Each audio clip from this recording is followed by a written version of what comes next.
You've been lied to about self-love.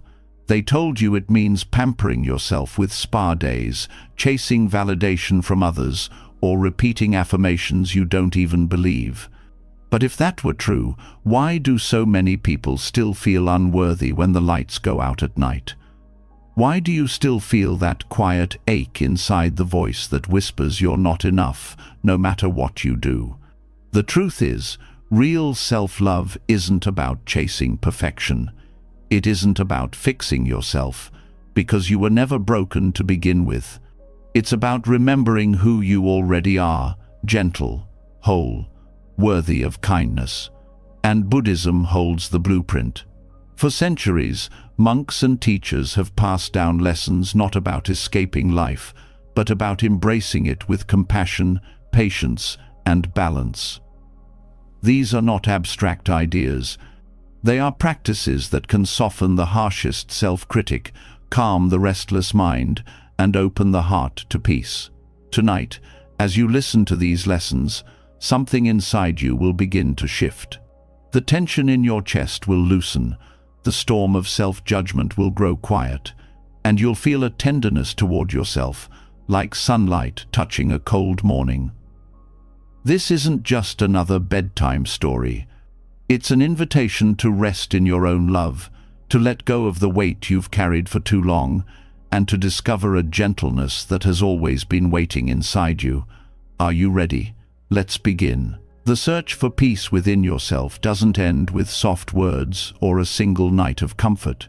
The truth is, self-love isn't a single destination. It's a path you walk every day.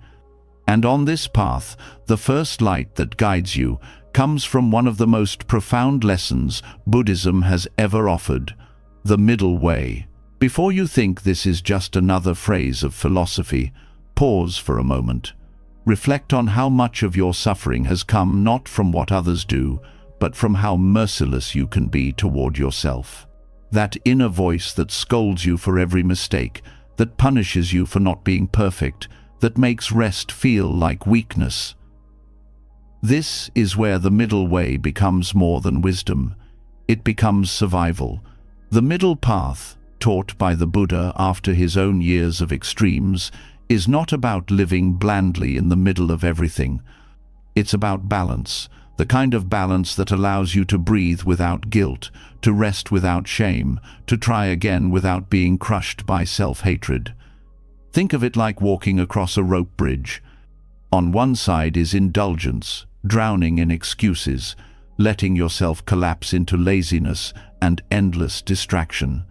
On the other side is denial, beating yourself with impossible standards, starving joy out of your life to chase worthiness. Both sides lead to a fall, but steady steps in the middle bring you forward. This lesson matters because most of us are trapped on one side or the other. Some days you numb yourself with endless scrolling, eating more than your body needs, or avoiding responsibilities until shame swells in your chest. Other days you swing back with brutal discipline, cutting joy out of your life, demanding perfection, telling yourself you're not allowed to rest until you've earned it. And so the cycle continues, indulgence followed by punishment, relief followed by shame. No wonder your mind feels like a battlefield. The middle path teaches that healing doesn't come from swinging between extremes, but from stepping out of the fight entirely.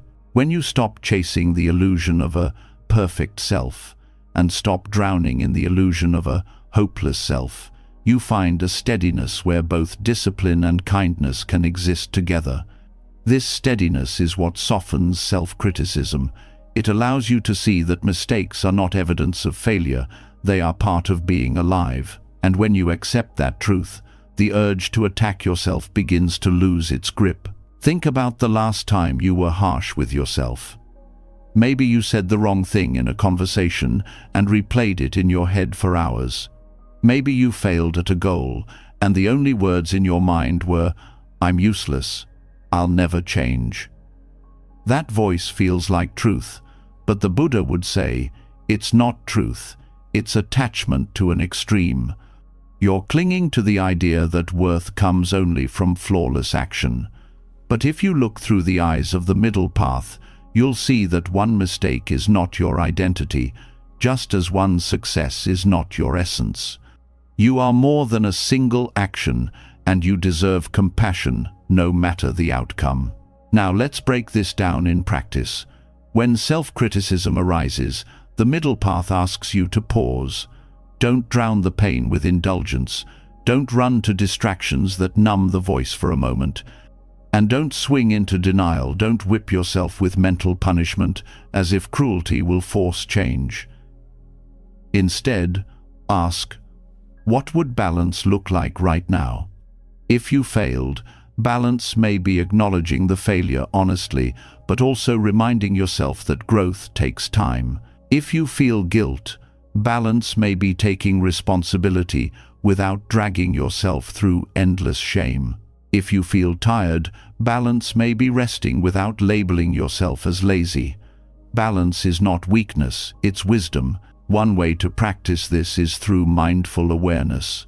When the harsh voice appears, don't try to silence it with fake positivity.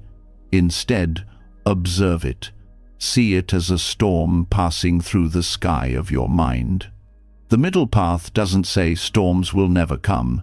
It says you don't need to build your house inside the thunder. Step back, watch the thought, ask if it is true, if it is useful. Often, you'll realize it's neither. That awareness is the first step toward gentleness. Another layer of balance is how you set expectations for yourself. Many people confuse discipline with punishment, but discipline, in its true form, is a loving act. It's choosing what serves you, not beating yourself for what doesn't. When you work toward a goal with compassion, you still put in the effort, but you don't poison the journey with cruelty. You accept setbacks as part of the process instead of labeling yourself a failure. That shift transforms discipline into growth instead of self-destruction.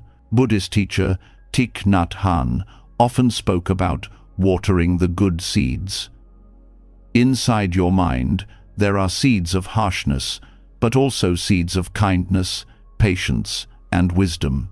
Every time you choose balance instead of extremes, you water the seeds of kindness, and those seeds grow stronger. Over time, the harsh voice becomes quieter, not because it's silenced, but because compassion has grown louder. That is the power of the middle path. It doesn't demand perfection. It gently tilts your choices toward harmony. Let's take an example. You planned to wake up early and meditate, but you overslept. The self-critical voice says, "You're weak. You can't even control your mornings." Indulgence would say, "It doesn't matter. I'll just give up today and do nothing." But the middle path whispers something different. You missed the morning, but you can still take 5 minutes now. It doesn't erase the past, but it's still a step forward. That single step is balance. That single step is compassion. This way of living heals the nervous system, too. Studies show that harsh self-criticism activates the same stress responses as physical danger. Your heart races, your body tenses, cortisol floods your blood. It's as if your own mind has turned into an attacker. But when you practice balance, you signal safety to your body. You say, "I am not my enemy," and slowly, your nervous system begins to trust you again. Imagine what a gift that is to befriend yourself so deeply that even your body feels safe in your own presence. The middle path also teaches you to stop comparing.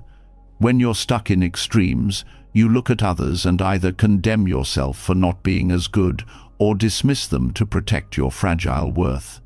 Balance releases both traps.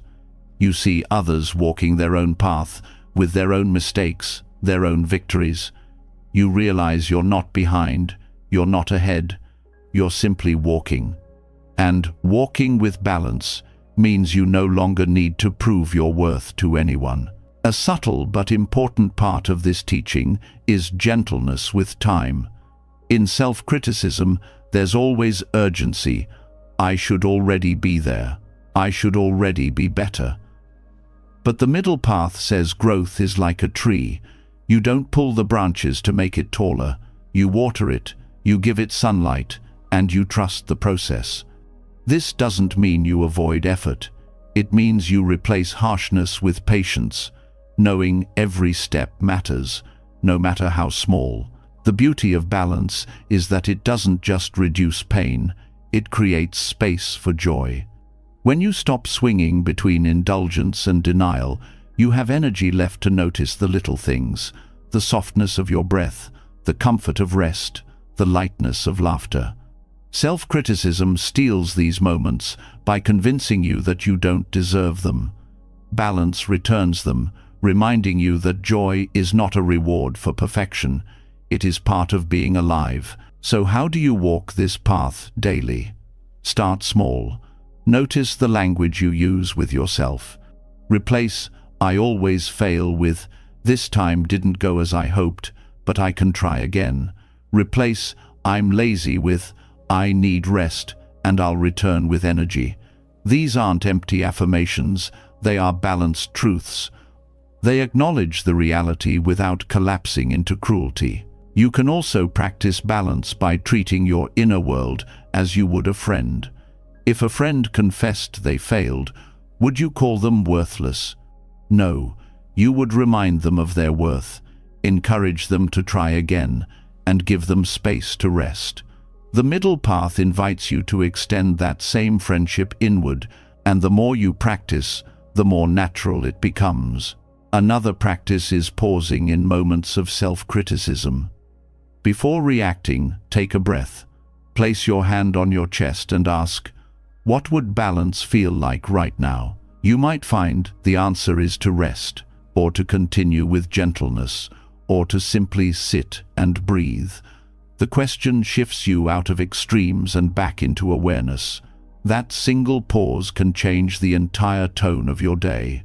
Balance also teaches you to respect your limits. Harshness often comes from pushing beyond what your body and mind can bear. The middle path doesn't mean you never stretch yourself. It means you know when to stop before stretching becomes breaking. Respecting your limits isn't failure. It's wisdom that protects your energy for what truly matters. Over time, this way of living rewires the way you see yourself. Self-criticism stops being the loudest voice. It becomes just one thought among many, no longer your identity. Balance shows you that you are not the sum of mistakes or successes. You are the awareness that witnesses them, and that awareness is already whole, already worthy of love. As you let this truth settle, notice the shift. The old habits of self-attack will still appear, but you'll meet them differently. Instead of collapsing into indulgence or denial, you'll stand in balance. And in that balance, you'll feel the first taste of freedom, not the freedom of perfection, but the freedom of compassion. Balance shows you that you are not the sum of mistakes or successes. You are the awareness that witnesses them, and that awareness is already whole, already worthy of love. But even when we find this balance, the truth is that life still tests us. The harsh voice does not vanish overnight. Flaws still surface, frustrations still rise, and old habits still whisper in moments of weakness. What carries us through these tests is patience, the quiet strength that makes balance sustainable. Without patience, balance collapses under pressure. With patience, every challenge becomes softer, more human, less of an enemy. Patience, or khanti, is one of the 6 perfections in Buddhism. Many people misunderstand it as simply waiting without complaint, but in the Buddhist sense, it is far more profound. It is the ability to meet difficulty, insult, failure, and imperfection without bitterness. It is the softness that resists the urge to tighten into anger or collapse into shame. It is not passive endurance, but an active practice of gentleness in the face of discomfort. When you apply patience inward, it becomes a balm for self-criticism. Think of how often you have demanded instant change from yourself. You want to heal quickly, succeed quickly, transform quickly. And when growth doesn't happen overnight, the harsh voice returns, "You'll never change. You're weak." This impatience is what fuels self-judgment. The perfection of patience interrupts that cycle. It teaches you to trust the slow unfolding of your own life. A flower does not bloom because you shout at it. It opens when it is ready, and no sooner. The same is true for your healing. Patience toward yourself begins with accepting the pace of growth. Many people look at their struggles and expect a straight line of progress. But the truth is, growth is uneven. Some days you will feel full of clarity, and other days you will feel tangled in old habits. Patience is the wisdom that sees both as part of the journey. Instead of condemning yourself on the hard days, you can say, "This is also part of me learning." That shift changes everything. Instead of spiraling into shame, you allow the struggle to pass without judgment. This form of patience also means learning to stay present with discomfort. Often, the harsh voice arises because we cannot bear the sting of imperfection. The moment we make a mistake, we rush to punish ourselves, as if self-attack will somehow erase the discomfort.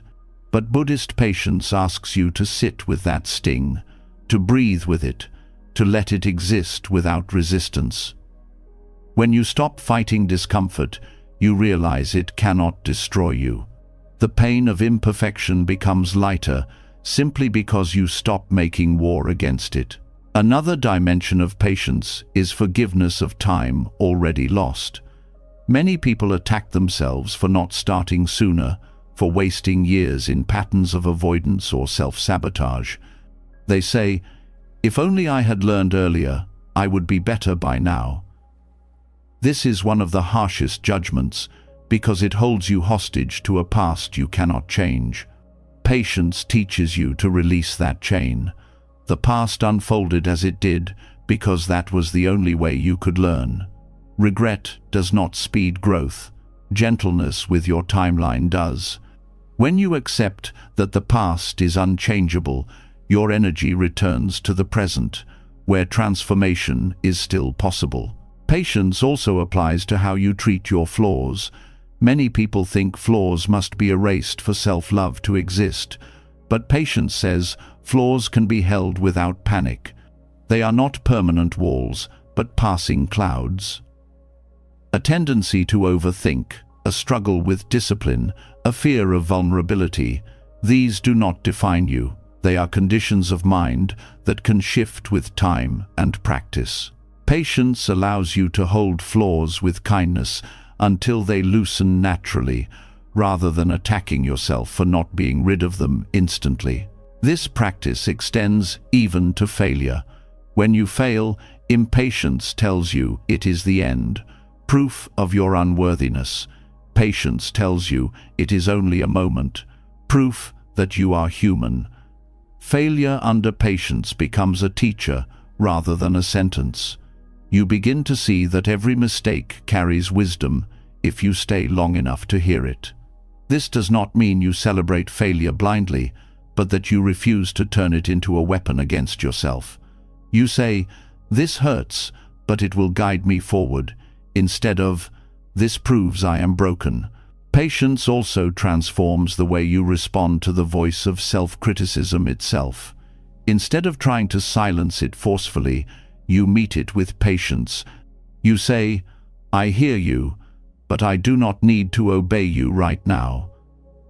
The voice may still speak, but patience allows you to wait for it to fade rather than reacting instantly. Over time, the voice loses power, not because it disappears, but because you no longer rush to believe it. This is how patience slowly untangles the cycle of self-attack. Scientific studies echo this truth. Neuroscience shows that when you meet discomfort with acceptance rather than resistance, your brain reduces its stress signals. Patience literally reshapes the way your nervous system reacts to difficulty. Instead of constant fight or flight, you shift into calm observation. Your body learns that it is safe to make mistakes, safe to rest, safe to be imperfect. The physiological calm reinforces the psychological calm, creating a cycle of healing instead of harm. To cultivate this kind of patience, small practices make a difference. When you feel the urge to rush, pause and take 3 slow breaths. When you feel the urge to insult yourself, place your hand over your heart and speak one kind sentence instead. These are not dramatic actions, but they are seeds of patience. Over weeks and months, they grow into a steadiness that no storm of judgment can uproot. Another practice is to honor small progress. Patience is not waiting for a perfect future. It is recognizing the value of every small step.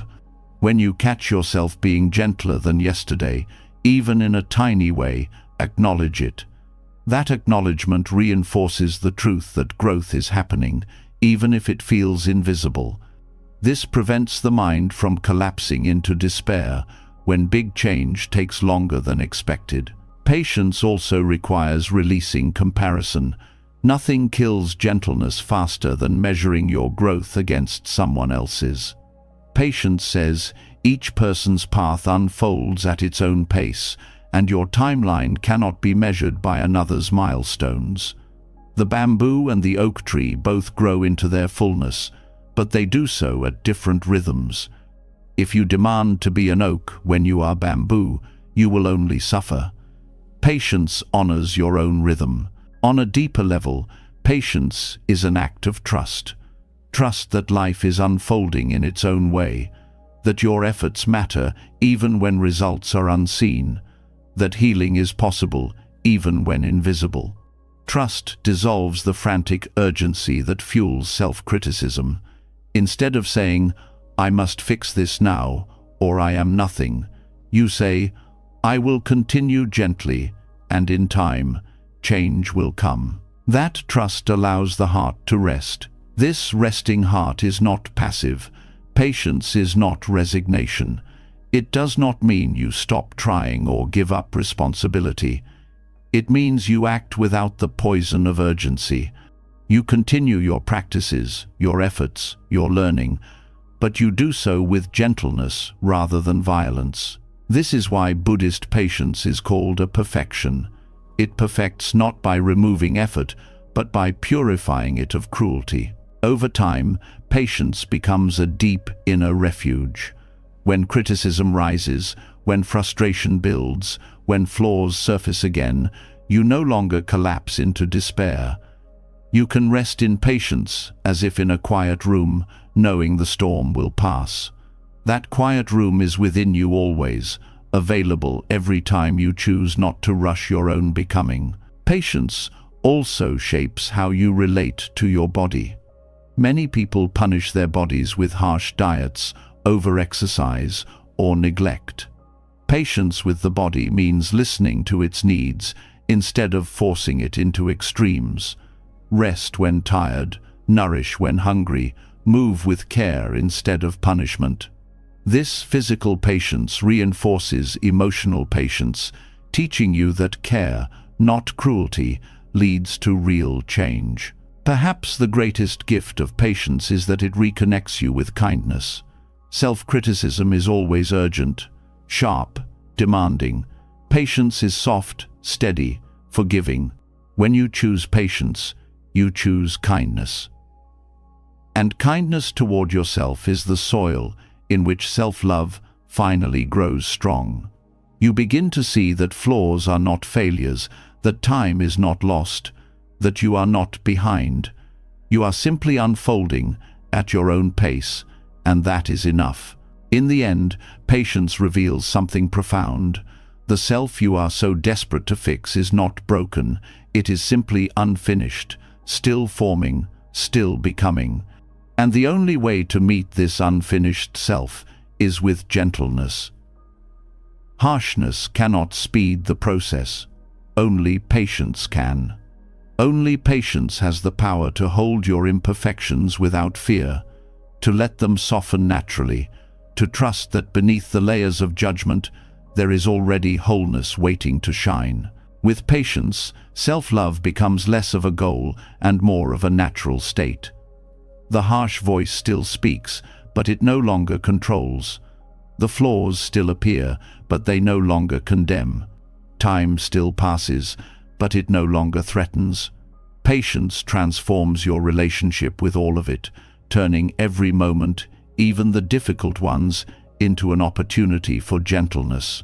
And as you walk this path, step by step, you realize the truth. You were never meant to perfect yourself in haste. You were meant to learn the art of waiting kindly for your own heart to open. Patience shows you that even the hardest struggles soften when you stop demanding instant perfection from yourself. It teaches you to stay steady through discomfort and to meet each flaw with gentleness rather than urgency. But if patience is the ground that steadies you, impermanence is the sky that opens above you. The Buddhist truth of anicca tells us that nothing in life, no pain, no failure, no label you give yourself, stays the same forever.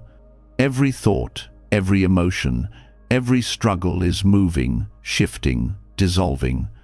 And this truth holds the key to freeing yourself from the heavy names you have carried for too long. So often, self-criticism begins with a label. You say to yourself, "I am a failure, I am broken, I am lazy, I am unworthy." These words sink into your identity as if they were carved into stone, but anicca says, there is no stone. There is only water, flowing and changing every moment. What feels fixed is in reality passing through you. The sadness that seems endless, the anger that feels like your nature, the shame that clings to every memory, none of these are permanent features of who you are. They are conditions that arise and fall away, like waves on the surface of the sea. This perspective transforms the way you see yourself. When you treat flaws as permanent, you cling to them as your identity. You say, "This is who I am, and it cannot change." That belief tightens into hopelessness. But when you see flaws as impermanent, they lose their power. You begin to say, "This is what I feel now, but it is not all of me. This is what I struggle with today, but it is not forever." That shift creates space for compassion, because you are no longer locked inside a rigid story. Embracing impermanence also helps you release the idea of being defined by the past. Many people carry old mistakes as lifelong names. A failure in school becomes, "I am stupid." A broken relationship becomes, "I am unlovable." A lost opportunity becomes, "I am hopeless." These names chain you to moments that no longer exist. But when you truly see impermanence, you understand that the past cannot define you because it no longer lives. Only the present moment is alive, and in this moment you are free to grow in a new direction. This does not mean you ignore the past. Impermanence does not erase what has happened, but it shows you that the meaning you attach to those events is not fixed. You can carry them as wounds or as teachers. You can use them as chains or as fuel. And because meaning itself is impermanent, you are free to choose again in every moment. Impermanence also shifts the way you meet emotions. Most people attack themselves for feeling sadness, anger, fear, or doubt. They say, "Why am I still feeling this? I should be over it." This harshness comes from believing emotions are permanent if they linger. But anicca teaches that emotions, no matter how heavy, are temporary guests. They may stay longer than you wish, but they do not stay forever. When you hold this truth, you can meet emotions with patience rather than panic. Instead of saying, "I will always feel this way," you say, "This is here now. and it will change.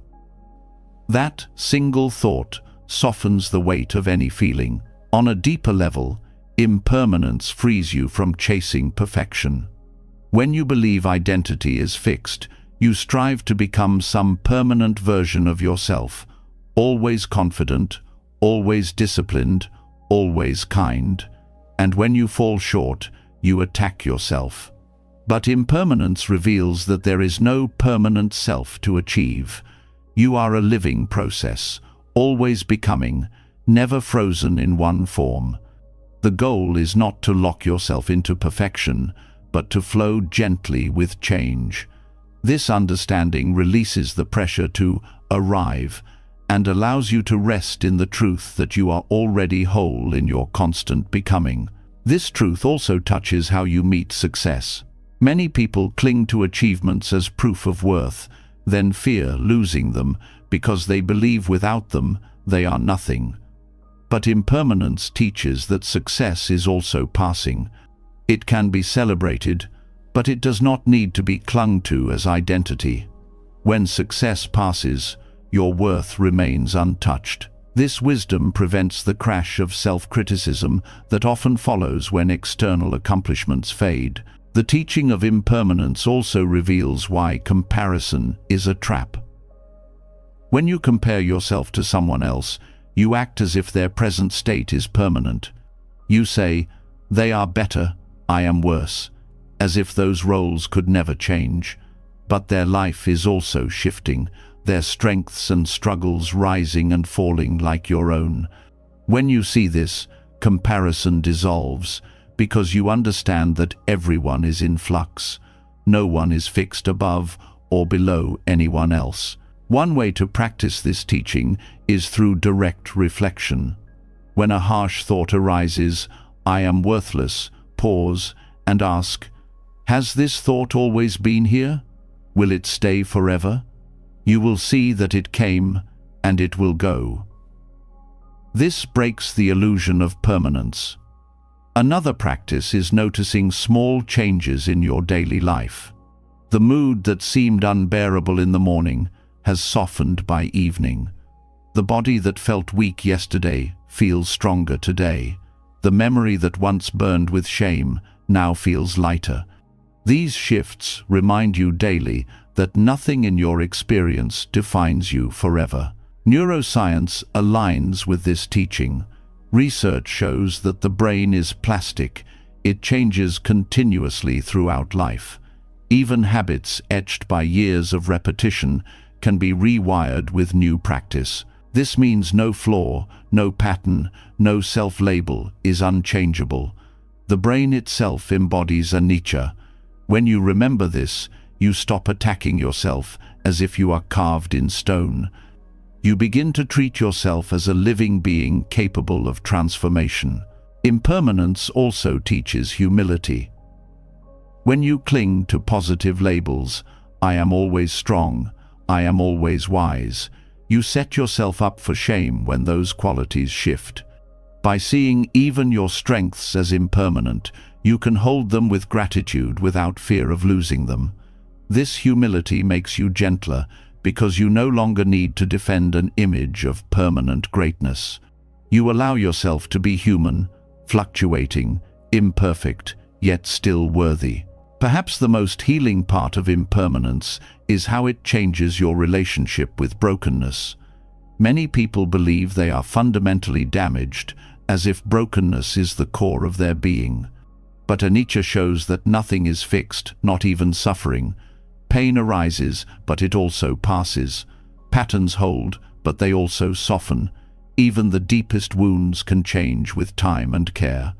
When you see this truth, you stop calling yourself broken.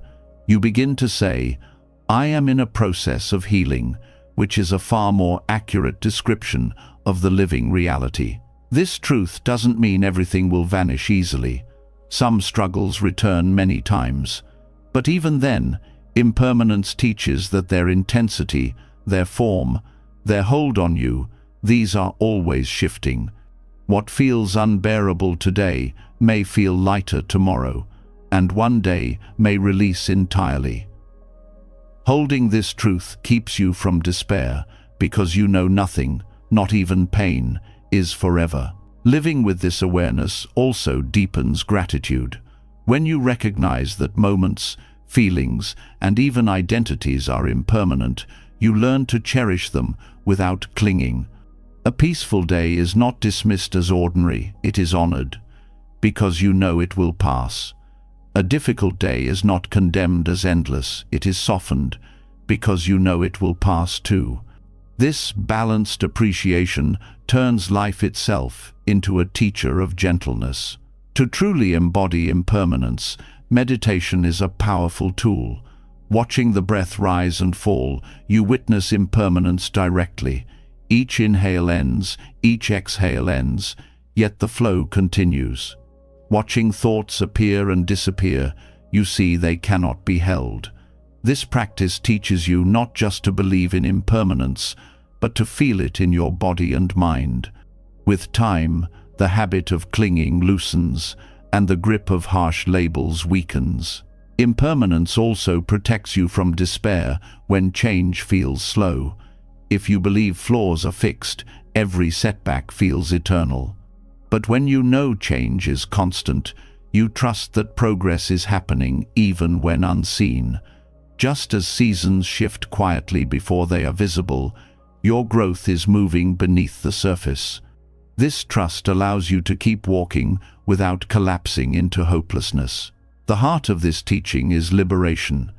You are not trapped in any identity, not failure, not brokenness, not even success. You are free to meet yourself freshly in every moment, because who you are is always shifting. When you hold yourself this way, harshness softens naturally. You no longer cling to insults as truth. You no longer cling to perfection as necessity. You simply live, breathing with the rhythm of change, meeting each rise and fall with compassion. This is how impermanence transforms self-love. It frees you from the prison of fixed labels and returns you to the truth. You are not your mistakes, not your past, not your fears. You are a process of becoming, flowing endlessly, and in that flow there is no brokenness, only change, only possibility, only life unfolding in its own time. Seeing that identity itself is never fixed, that every flaw and every struggle is subject to change, brings a great lightness to the heart.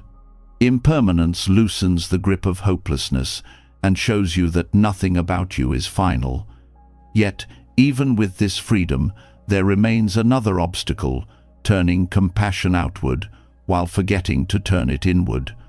Many people know how to care for others, how to show kindness, how to reach out with tenderness when a friend is hurting. But when it comes to their own suffering, they offer only silence, pressure, or neglect. This is where the profound teaching of bodhicitta becomes essential. Bodhicitta is the awakened mind, the deep intention to relieve the suffering of all beings. For centuries, it has been taught as the heart of the bodhisattva path, a force that transforms ordinary concern into boundless compassion. Yet in the rush to serve others, many forget that they too are beings, and their own pain deserves the same vow of care. To direct bodhicitta inward is not selfishness, it is integrity. If you exclude yourself from compassion, the vow is incomplete, and suffering continues in hidden ways. Think of the times you offered love to another person when they made mistakes. You told them it was okay, that they were human, that they deserved patience. Now recall the times you made mistakes yourself. Did you offer those same words? Or did you sharpen them into weapons and strike yourself with them? This double standard reveals how easily compassion is turned outward, while self-neglect is allowed to remain inside. The practice of inward bodhicitta is about healing that split, about recognizing that your suffering is not less worthy of compassion than anyone else's. The first step in directing bodhicitta inward is honesty. Many people deny their pain because they believe it is unworthy compared to the suffering of others. They say, What I feel doesn't matter. Others have it worse. While humility is valuable, this form of denial is not humility, but abandonment. Your pain may not look like someone else's, but it is still pain, and if ignored, it festers. Compassion begins by admitting that what you carry matters, that the weight on your chest deserves to be lifted.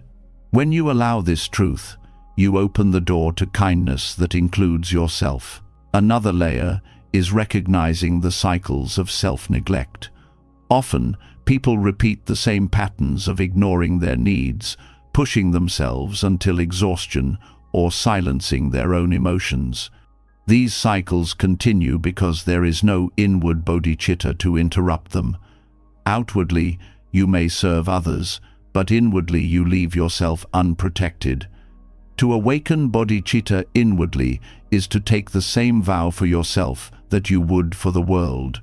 May I be free from suffering. May I find peace. Saying these words for yourself is not arrogance, it is justice. Once you begin to hold that vow, the way you respond to suffering changes. Instead of meeting your pain with blame, you meet it with tenderness. When loneliness rises, instead of saying, I shouldn't feel this way, you say, this is suffering and I deserve comfort. When fear rises, instead of saying, I am weak, you say, this is suffering and I deserve safety. These simple shifts turn the harshness of self-criticism into the warmth of compassion. They are not grand gestures, but they are profound, because they reverse the habit of abandonment. Directing bodhicitta inward also transforms the way you rest. Many people deny themselves rest, believing it is indulgence. But when you see rest through the eyes of compassion, it becomes an act of care. You do not rest because you are lazy. You rest because you are a being who suffers and deserves relief. This perspective lifts rest from guilt and places it within the vow of compassion. In this way, even the smallest act of care becomes sacred. The practice extends further into how you handle mistakes. Without inward compassion, mistakes become fuel for attack. But bodhicitta sees mistakes differently, not as evidence of failure, but as suffering that deserves kindness. When you treat your own errors with compassion, you learn more quickly, because your energy is not wasted in shame. You become more consistent, because self-care replaces self-punishment as the engine of growth. And you heal faster, because wounds close under gentleness, not cruelty. On a spiritual level, directing bodhicitta inward completes the circle of compassion. If you exclude yourself, your vow to relieve suffering remains partial, and the division weakens your heart. But when you include yourself, compassion becomes whole. This wholeness is powerful because it removes the hidden resentment that often arises when you give endlessly to others without replenishing yourself. By caring for yourself, you ensure that your compassion for others is authentic, not strained by self-neglect. Scientific studies show that self-compassion reduces anxiety and depression while increasing resilience. The brain responds to inward kindness with the same healing signals that come from being nurtured by another. Inward bodhicitta harnesses this truth. It is not empty words, but a real medicine for the nervous system. Each time you turn compassion inward, you train your mind and body to trust themselves again, to feel safe in their own presence. To cultivate this practice, meditation on loving kindness can be adapted. Traditionally, phrases like, "May you be safe," "May you be happy," are directed toward others. Inward bodhicitta invites you to speak those same phrases to yourself, sincerely, as if addressing a dear friend. At first it may feel unnatural, because the habit of harshness is strong, but with time, the heart learns to accept its own vow. This is how the neglected inner child begins to heal, not through force, but through steady, unconditional compassion. Another practice is journaling with compassion. Instead of recording only goals or complaints, write to yourself as you would to someone you care for deeply. Acknowledge your struggles without judgment. Offer words of support. Remind yourself of your worth. This creates a written dialogue of bodhicitta, directed inward, a tangible proof that you are included in the circle of care. The fruits of this practice are subtle but immense. You begin to notice less fear of failure because compassion is waiting no matter the outcome. You notice more willingness to try because you know mistakes will not be punished. You notice greater peace in daily life because suffering is no longer met with silence but with gentle response. These shifts accumulate until one day you realize that you no longer abandon yourself.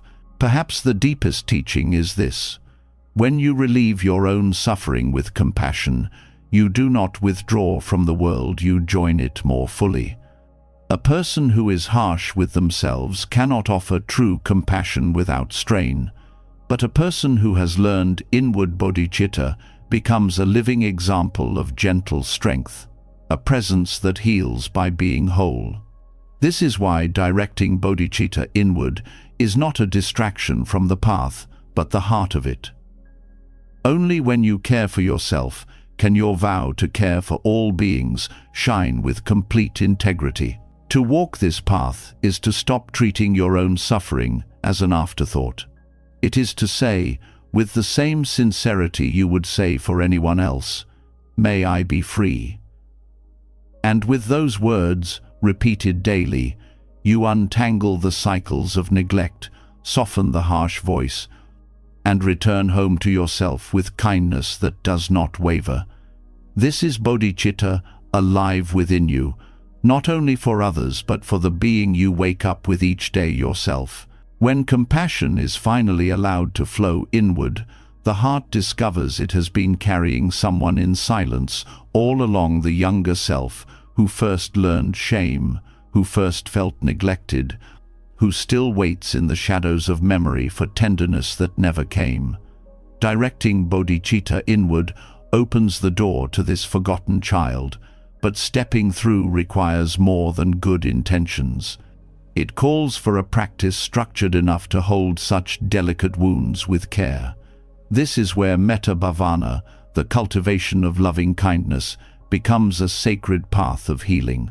Loving kindness is often practiced by extending goodwill toward others, friends, strangers, even enemies.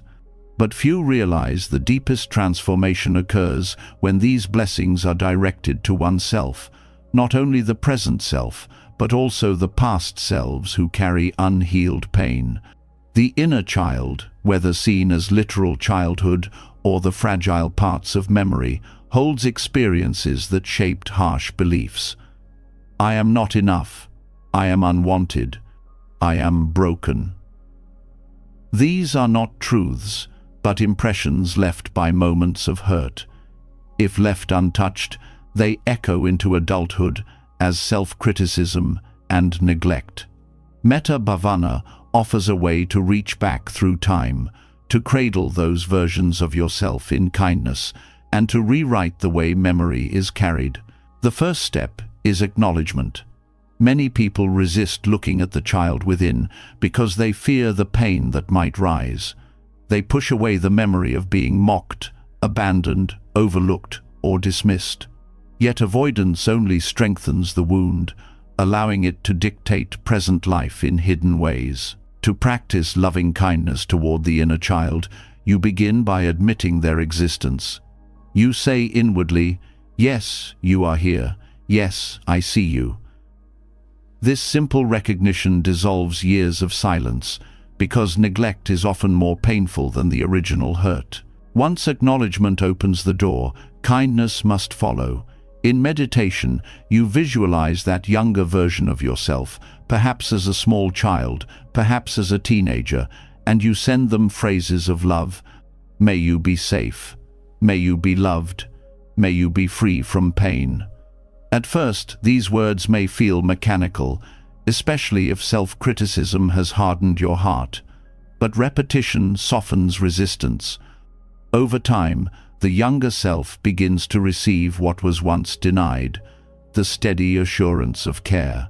This practice reshapes the nervous system. Neuroscience shows that the brain does not fully distinguish between present and vividly recalled experiences.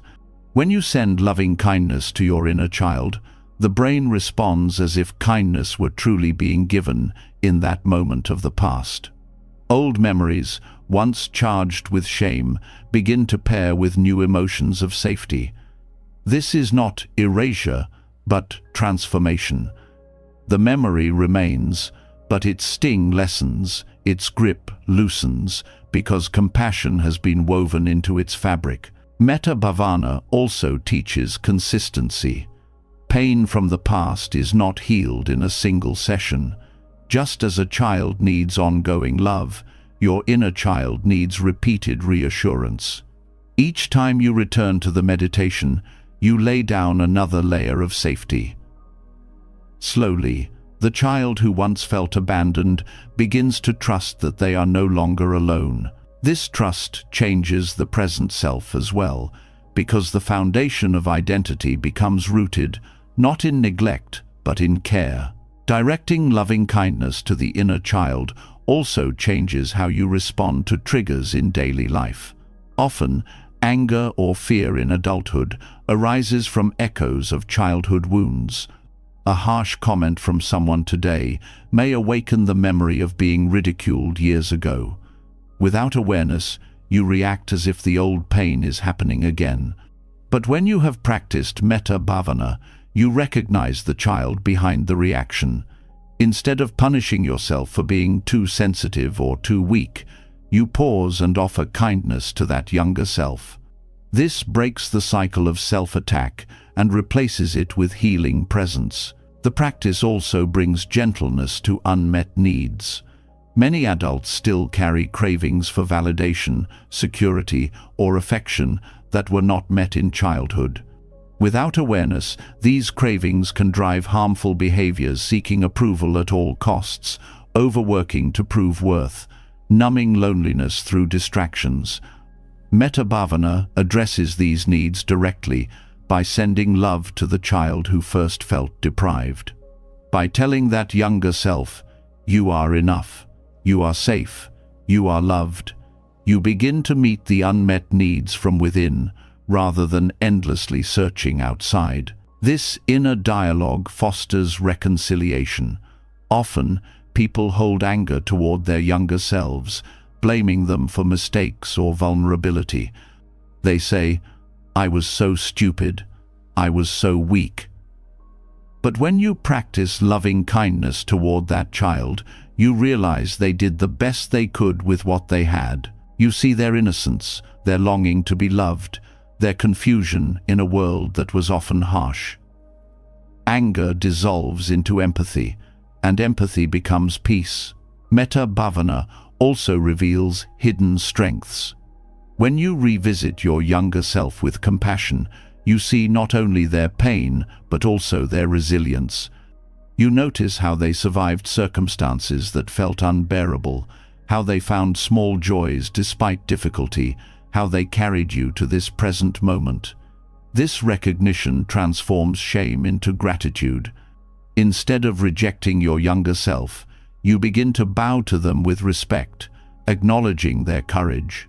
On a spiritual level, directing loving kindness to the inner child heals fragmentation. Many people live divided, rejecting parts of themselves they associate with weakness or shame. But meditation that includes the inner child reunites these divisions. You gather all versions of yourself, past and present, into the circle of compassion. The heart becomes whole, no longer split between acceptance and rejection. This wholeness is the ground of true self-love. To deepen the practice, you can expand the meditation beyond visualization. Place your hand gently over your heart as you speak phrases of loving kindness. This physical gesture anchors the words in the body, sending signals of safety through touch. You may also bring in objects from childhood, a photo, a toy, and place them nearby during meditation. These objects act as bridges, allowing compassion to flow more vividly toward the younger self. Journaling can also support the process. Write letters to your inner child, acknowledging their fears, validating their feelings, offering words of love. Over time, these letters become a record of healing, a reminder that you have shown up consistently for the parts of yourself once left behind.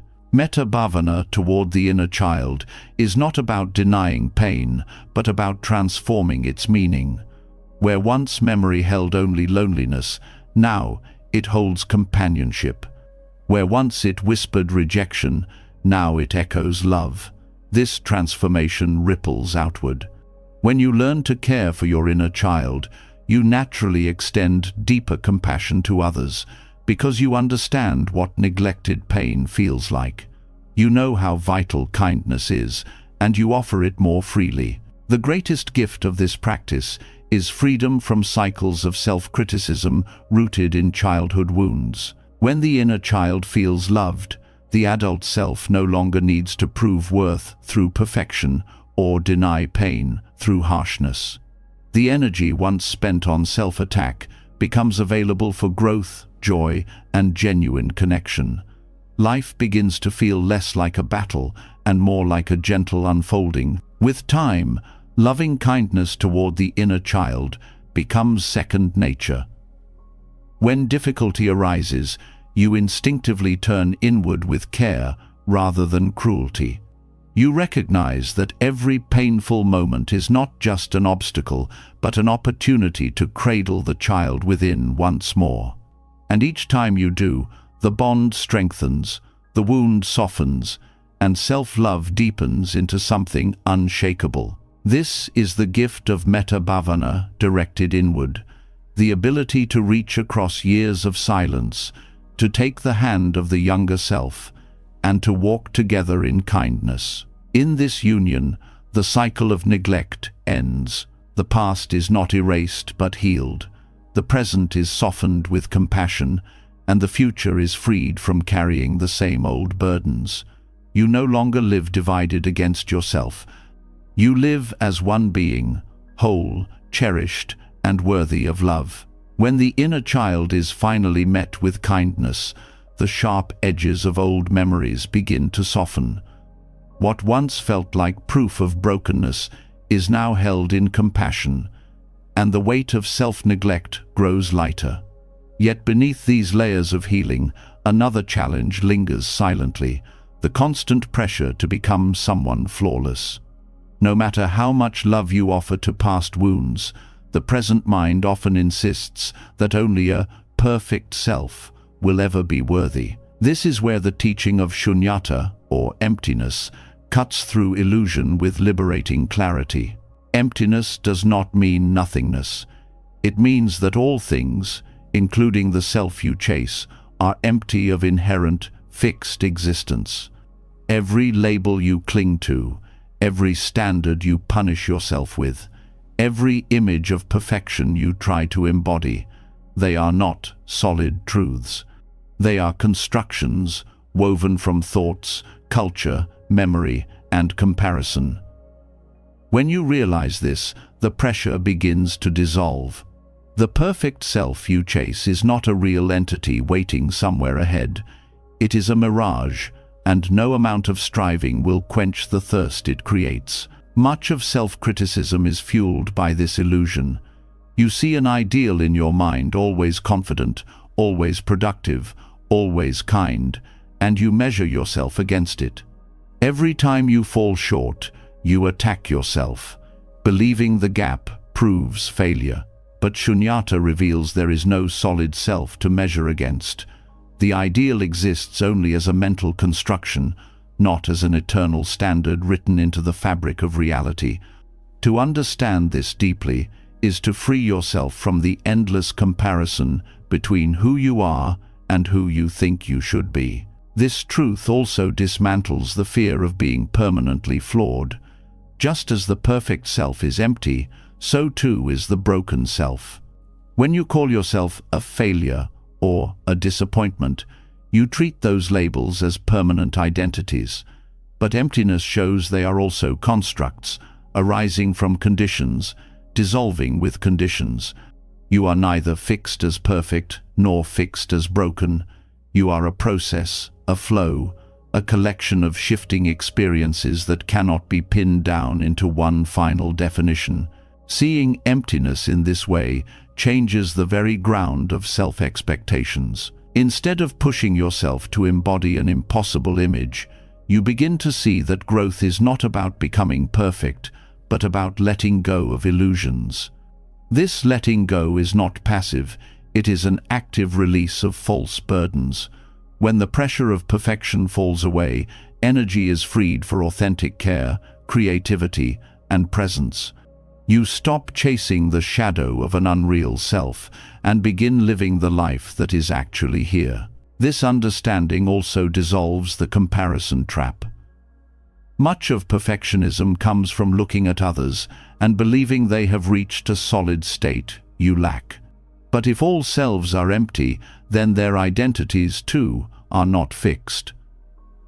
The person you envy is also a process, also shifting, also carrying unseen struggles. When you see this, comparison loses its power. There is no permanent hierarchy, no final scoreboard. There are only beings unfolding in their own way, none more or less real than another. Emptiness also brings relief from shame. Shame thrives on the belief that flaws define the core of who you are. But if self has no inherent core, then shame has nothing solid to cling to. Flaws are conditions, not identity. They arise, they pass, they shape experience, but they do not define an eternal essence. This perspective allows you to hold mistakes lightly. You can acknowledge them without collapsing into self-condemnation, because you know they do not mark you forever. To live this teaching, reflection is key. When self-critical thoughts arise, I should be better, I should be perfect, pause and ask, what is this self I am comparing to? Where is it located? Can I touch it, see it, find it? If you look honestly, you discover there is no fixed self hiding anywhere. There are only thoughts, memories, expectations and sensations, constantly changing. The self you attack is an idea, not an unshakable truth. Recognizing this loosens its hold. Meditation on emptiness deepens this insight. As you observe the body, you see it is not one solid thing but a collection of parts, bones, organs, breath, sensations constantly changing. As you observe the mind, you see it is not one solid self, but a stream of thoughts, images, emotions arising and dissolving. Where, then, is the permanent self that must be perfect? It cannot be found because it does not exist. Realizing this is not despairing, it is liberating, because the weight of impossible standards collapses when the one who must carry them is revealed to be empty. This insight also transforms discipline. Many people treat discipline as a way to sculpt the perfect self, using effort as a weapon. But when you see emptiness, discipline shifts. You still practice, still grow, still aim for kindness and clarity, but without the burden of constructing a flawless identity. Effort becomes play rather than punishment, a way to explore possibilities rather than prove worth. This shift makes growth sustainable because it is rooted in curiosity rather than self-attack. Science offers parallels here. Research on self-concept shows that identity is highly fluid, shaped by context, environment, and memory. Who you believe yourself to be changes depending on mood, social setting, even time of day. Modern psychology echoes the Buddhist truth. There is no fixed self. To take yourself as a rigid entity is to fight against the reality of constant change. By accepting fluidity, you align with how the mind and body truly function, which reduces inner conflict. Emptiness also nurtures compassion for others. When you see that your own perfectionism is fueled by chasing illusions, you realize others suffer the same way. The colleague obsessed with success, the friend consumed by self-doubt, the stranger striving for validation, all are caught in the same trap of mistaking illusions for truth. This recognition softens judgment and replaces it with empathy.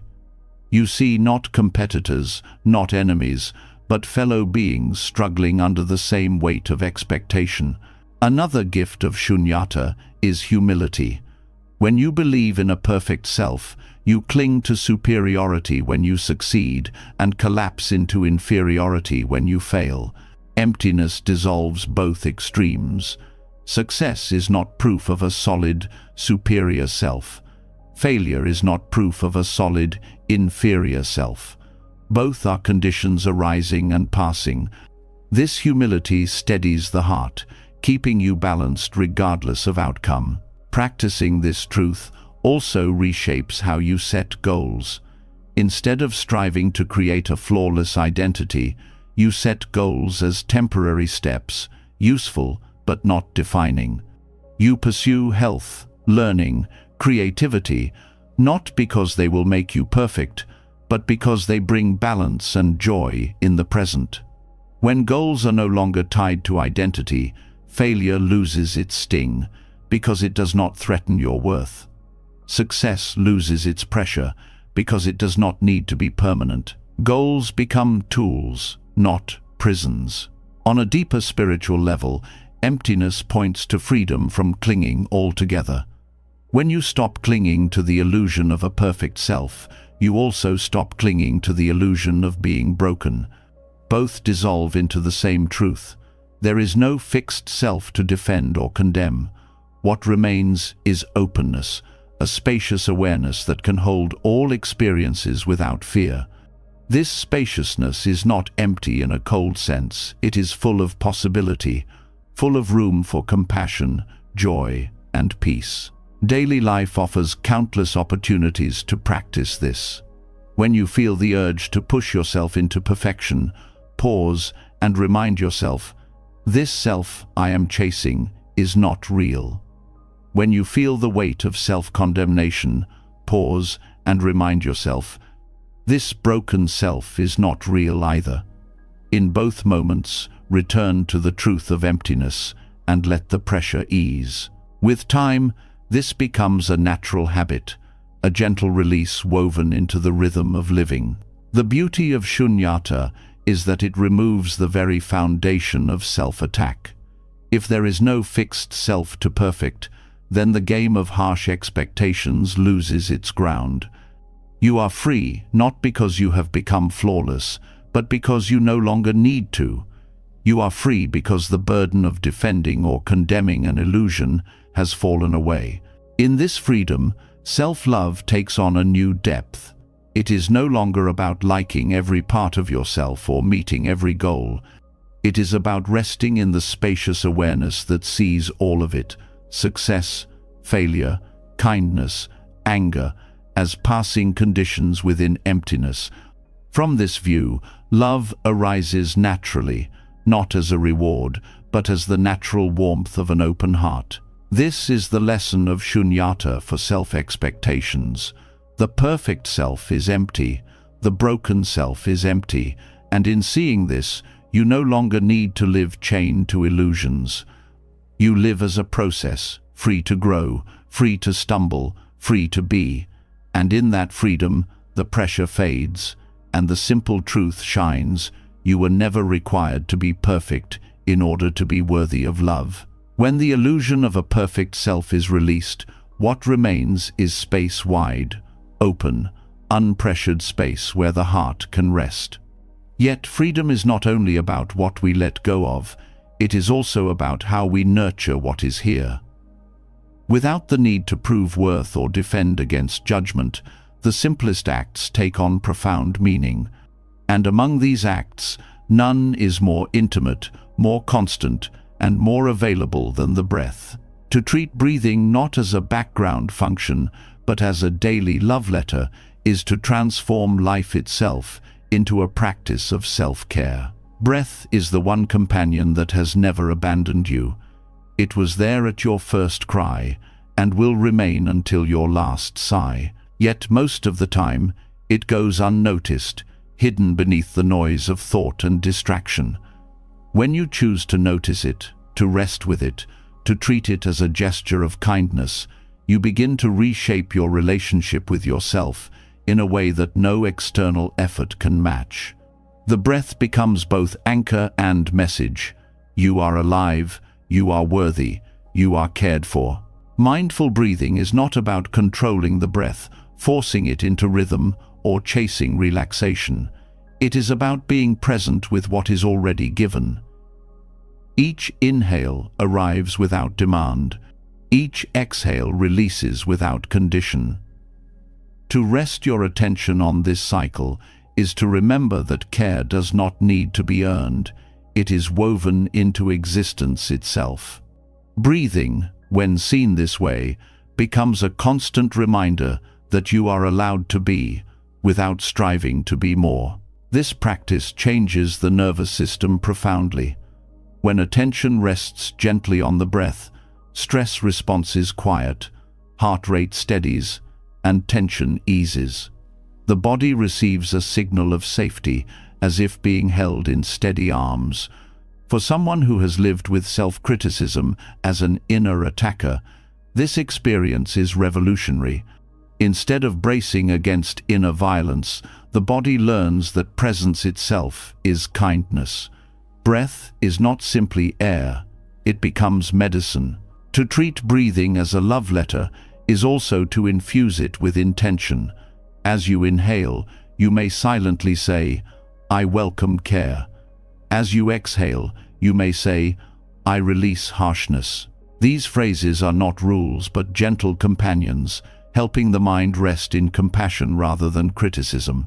Over time, the repetition becomes natural, and every breath carries the message of self-love without effort. This practice also reconnects you with your body.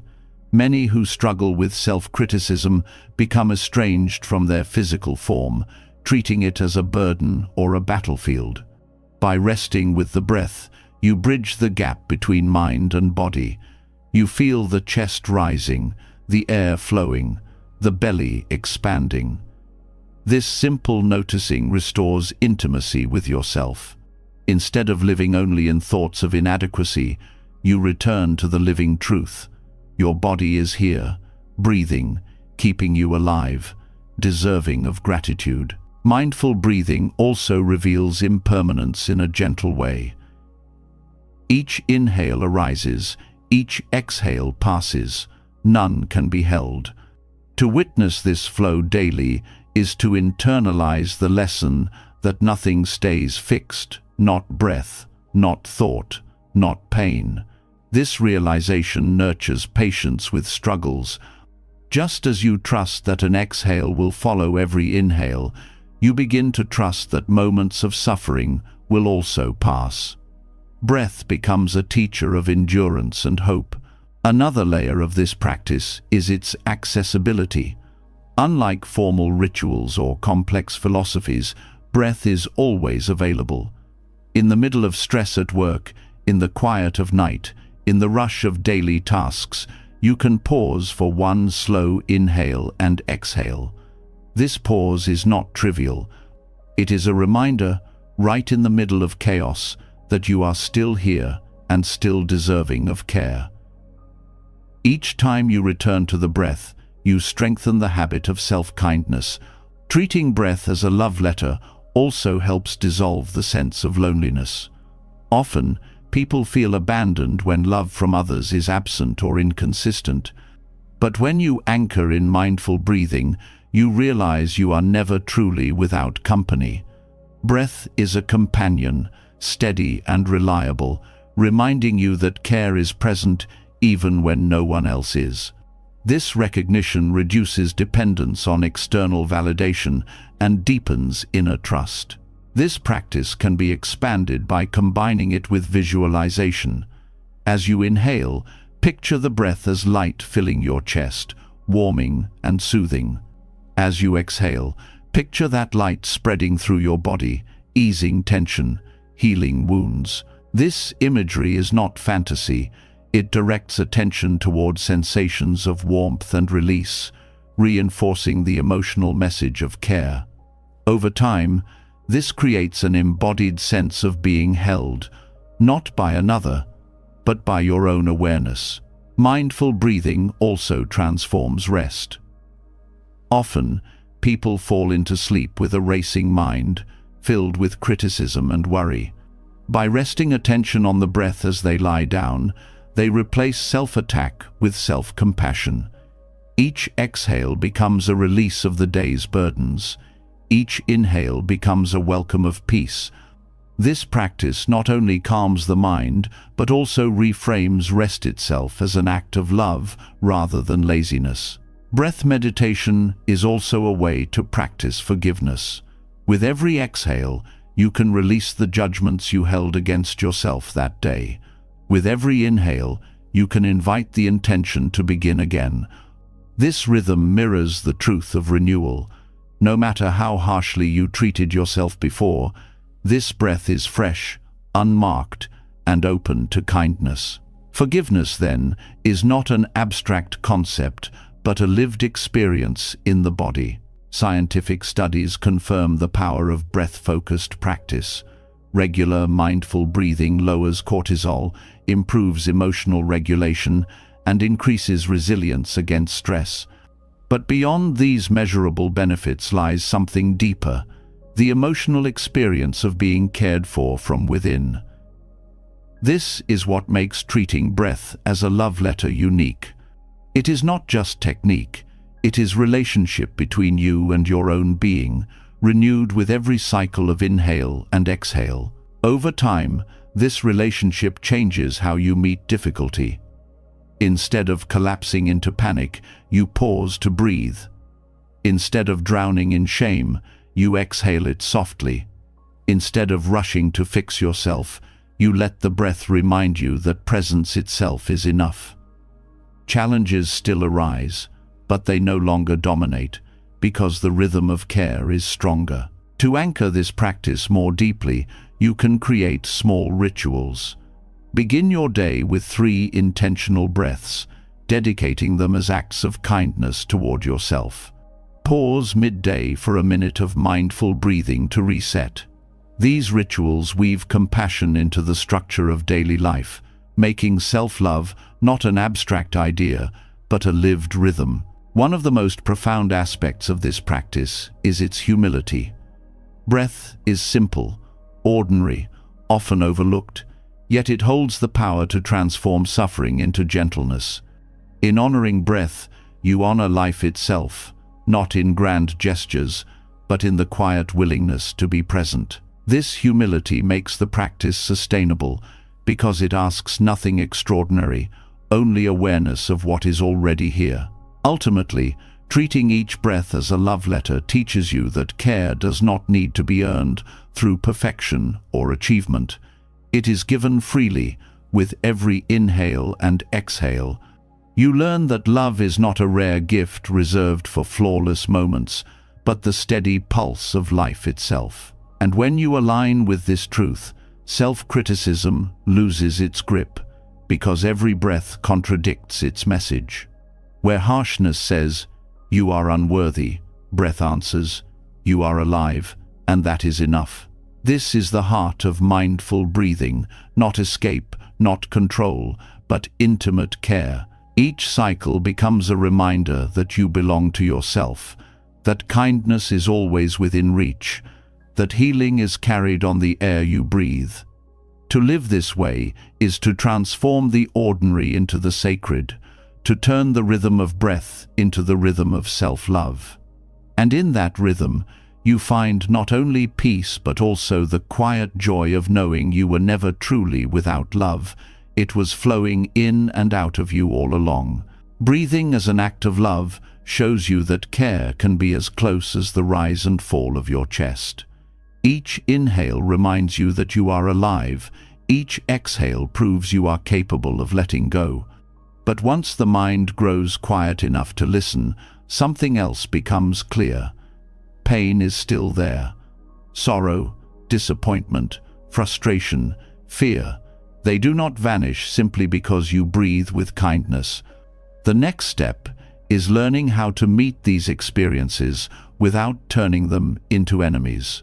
This is where the wisdom of dukkha begins to unfold. Dukkha is often translated as suffering, but it carries a deeper meaning. It points to the unsatisfactory nature of life, the friction that arises when things do not go as we expect, the ache of impermanence, the sting of unmet desires. Most people resist this truth. They fight pain, deny discomfort, or treat suffering as proof that something is wrong with them. But Buddhism teaches a different view. Dukkha is not a punishment. It is a teacher. If you learn to listen, it shows you the way to heal. The mistake many make is to see suffering only as an obstacle to happiness. When things fall apart, the first instinct is often blaming yourself, blaming others, blaming life. Yet blame never heals.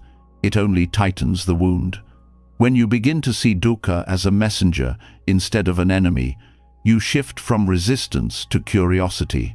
You ask, what is this pain trying to tell me? That single question turns suffering from a wall into a doorway. One of the first lessons dukkha offers is humility. Pain strips away the illusion of control, reminding you that life cannot always be shaped to your liking. This truth is difficult but liberating. When you stop expecting life to fit a rigid script, you become softer with yourself. You realize it is not failure to feel pain, it is part of being human. In this way, dukkha teaches acceptance. It shows you that suffering is not a mark of weakness, but a shared condition of existence. Another lesson is clarity. When you experience suffering, it reveals what you value most. The ache of loneliness shows your need for connection. The frustration of failure shows your desire to grow. The grief of loss shows your capacity to love. Without these moments of pain, you might not recognize what truly matters. Dukkha, when approached with gentleness, becomes a mirror that reflects the heart's deepest longings. Dukkha also teaches the limits of harshness. Many respond to suffering by attacking themselves, believing punishment will create change.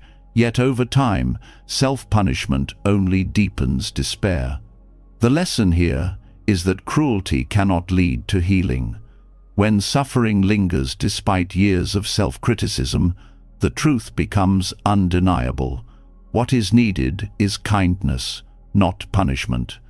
In this way, dukkha gently exposes the futility of harshness and invites a new approach. Embracing suffering as a teacher also means sitting with it rather than fleeing. This does not mean clinging to pain or glorifying it, but allowing it to be present without immediate reaction. When you sit quietly with discomfort, you notice its texture, its rise and fall, its impermanence.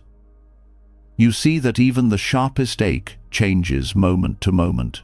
This observation dissolves the belief that suffering is eternal. It becomes another experience, moving through you rather than defining you. The practice of mindfulness supports this shift. Instead of drowning in the story around suffering, "This always happens to me, I'll never be okay," you return to direct experience. You notice the tightness in the chest, the heat in the face, the heaviness in the limbs. By observing without judgment, you step out of the spiral of blame and into the reality of sensation. This perspective reveals that pain is not as solid as it feels. It is a process that can be witnessed and understood. On a practical level, dukkha teaches balance. Suffering often signals where balance has been lost. Exhaustion reveals overwork. Conflict reveals disconnection. Anxiety reveals unmet needs for safety. If you treat these signals as enemies, you miss the chance to restore harmony. But if you listen, suffering becomes guidance. It points you toward the areas of life that need care. This way, even discomfort becomes a path to gentleness. Scientific understanding aligns with this teaching. Psychology shows that avoidance of pain strengthens it, while acceptance reduces its hold. When you resist suffering, stress increases, and the mind becomes trapped in fear. But when you turn toward suffering with openness, the brain processes it more effectively, and resilience grows. What Buddhism called the wisdom of dukkha centuries ago, science now affirms. Pain loses power when it is met with awareness and compassion.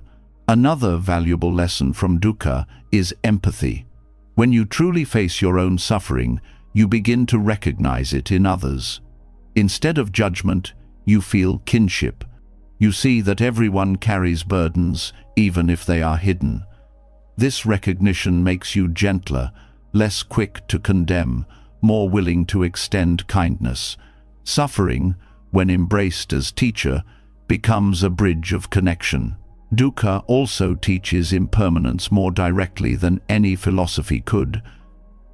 The grief that feels unbearable eventually shifts. The failure that seems final eventually fades. The fear that grips you eventually loosens. Each experience of suffering carries within it the lesson that nothing lasts. By witnessing this truth repeatedly, you develop patience. You no longer rush to escape pain because you trust it will move on its own. Yet another lesson is resilience. Each time you survive suffering, you prove your strength. This does not mean you seek pain, but that you honor your endurance. Instead of labeling yourself as broken, you begin to see yourself as capable of rising again. Resilience is not about never falling, but about discovering that falling does not end you. Dukkha, paradoxically, is the teacher of strength. To integrate these lessons, practical exercises help. When suffering arises, pause and name it gently. This is grief. This is fear. This is anger. Naming shifts the mind from identification to observation. Next, ask what the suffering is pointing to. What does this reveal about my needs, my values, my heart? Finally, offer compassion. May I hold this with kindness? May I learn from this? This three-step process turns dukkha into a teacher rather than a tyrant. Over time, this practice changes your relationship with life itself. Instead of fearing suffering as proof of failure, you meet it as part of the path. You no longer need to run from discomfort or drown in self-blame. You see suffering as a visitor, bringing messages of humility, clarity, empathy, balance, and resilience. With this perspective, life feels less like a battle and more like a classroom of the heart. Ultimately, the greatest lesson dukkha teaches is love. Not the sentimental love of fleeting comfort, but the grounded love that arises when you refuse to abandon yourself in pain. When you hold your suffering with gentleness, you prove to yourself that you are worthy of care, even in the darkest moments. This truth changes everything, because once you learn to love yourself in suffering, you are no longer afraid of it, and without fear, you are free to live fully, to open your heart, and to walk gently on the path of self-love. Learning to sit with suffering without making it an enemy teaches you that pain does not diminish your worth. It guides you back to yourself with deeper wisdom.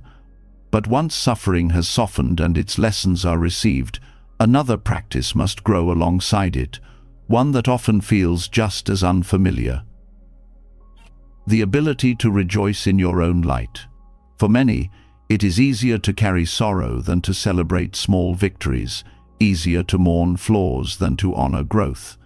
This is where the practice of mudita, sympathetic joy, becomes a path of healing. Mudita is traditionally described as the joy you feel for the success of others. It is the opposite of envy, the ability to celebrate another's happiness without comparison or bitterness. Yet the same practice can be directed inward. To rejoice in your own achievements, no matter how small, is to replace the habit of dismissal with recognition. It is to say, "This matters. I matter."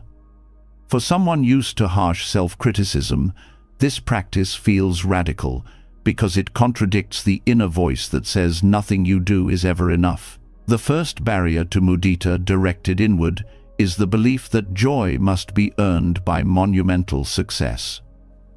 You may think only extraordinary achievements deserve recognition, a promotion, a degree, a perfect performance. Everything else feels too small, too ordinary. But this belief keeps you locked in deprivation. The truth is that life is made of small steps, and if you wait to celebrate only the monumental, you miss the steady rhythm of progress. Mudita teaches you to honor the everyday victories, getting out of bed when it was hard, speaking kindly when you felt irritated, taking a pause instead of spiraling into blame. These are not trivial. They are seeds of transformation. Another obstacle is fear of pride. Many confuse joy in one's own achievements with arrogance, believing that to celebrate is to boast. But mudita is not about superiority, it is about gratitude. When you rejoice in your progress, you are not claiming to be above others. You are honoring the effort and conditions that allowed growth. This kind of joy is humble because it recognizes that every step forward is supported by countless causes, teachers, experiences, resilience, even suffering itself. Practicing mudita inwardly also interrupts the habit of minimization. Often, when you achieve something, the harsh voice quickly whispers, "It's not enough. Anyone could have done it. It doesn't count." Over time, this erases your sense of accomplishment, leaving only emptiness. By deliberately rejoicing in what you achieve, you replace minimization with acknowledgement. You teach yourself that effort has value, that progress deserves recognition, that your life is worth celebrating. One way to cultivate this practice is through daily reflection.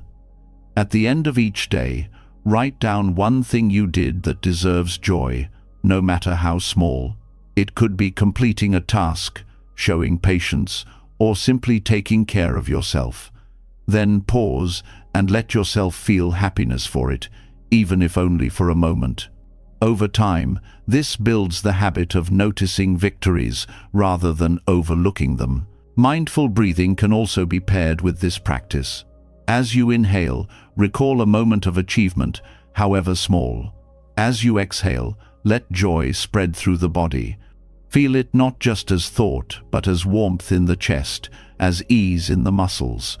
This anchors mudita as an embodied experience rather than a fleeting idea. Rejoicing in your own progress also strengthens resilience. When you honor even the smallest victories, you build confidence that growth is possible.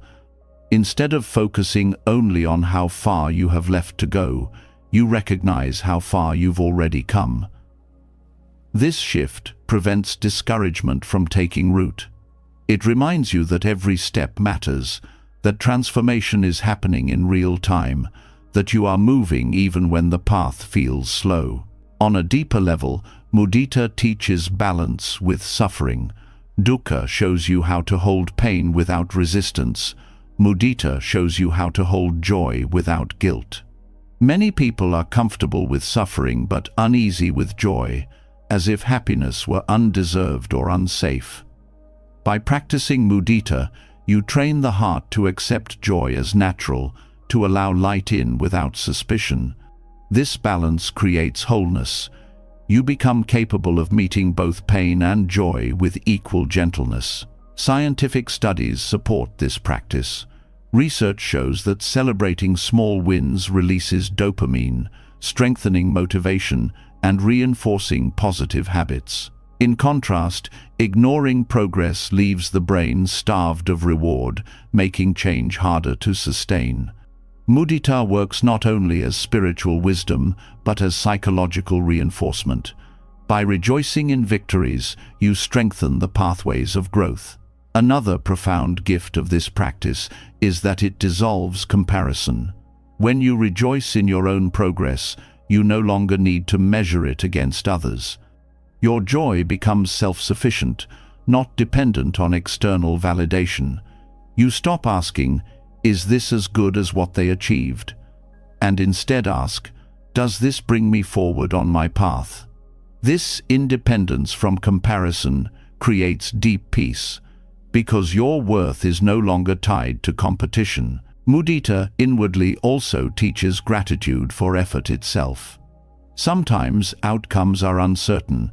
You may work hard and not receive the reward you hoped for, but rejoicing in effort shifts focus from results to intention.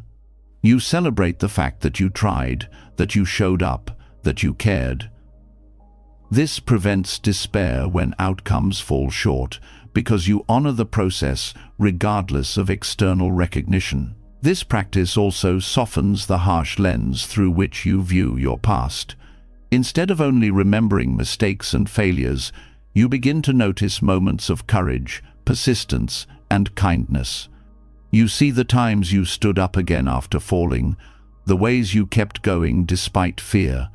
By rejoicing in these past moments, you reframe your story not as a tale of inadequacy, but as a journey of resilience. On the spiritual level, mudita connects you with abundance. Self-criticism comes from a mindset of scarcity. No matter what you do, it is never enough. Mudita shifts you into abundance. There is always something to celebrate, always a reason for joy. This abundance changes the quality of life itself. Even in difficult times, you can find small victories to honor, keeping the flame of hope alive. Practical rituals help deepen this.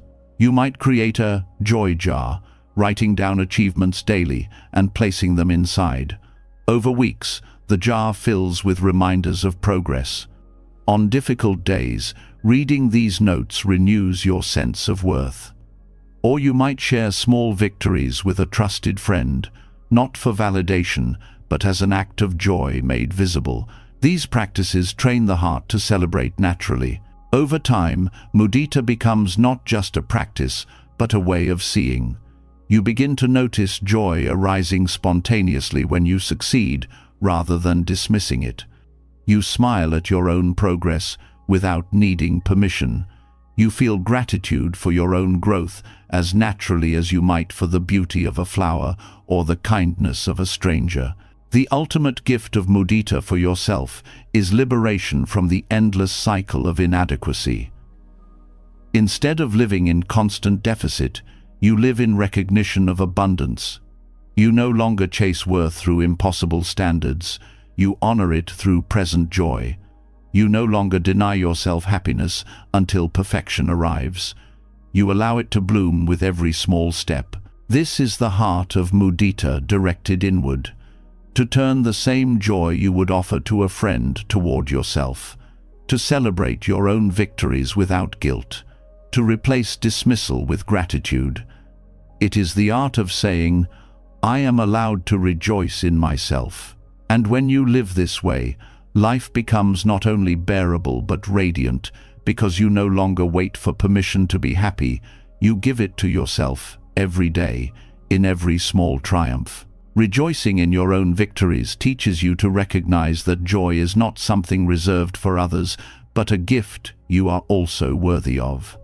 Every step forward, no matter how small, becomes a reminder that life is not just struggle, it is also growth, resilience, and quiet triumph. Yet there is another layer to this truth, one that deepens your relationship with hardship itself.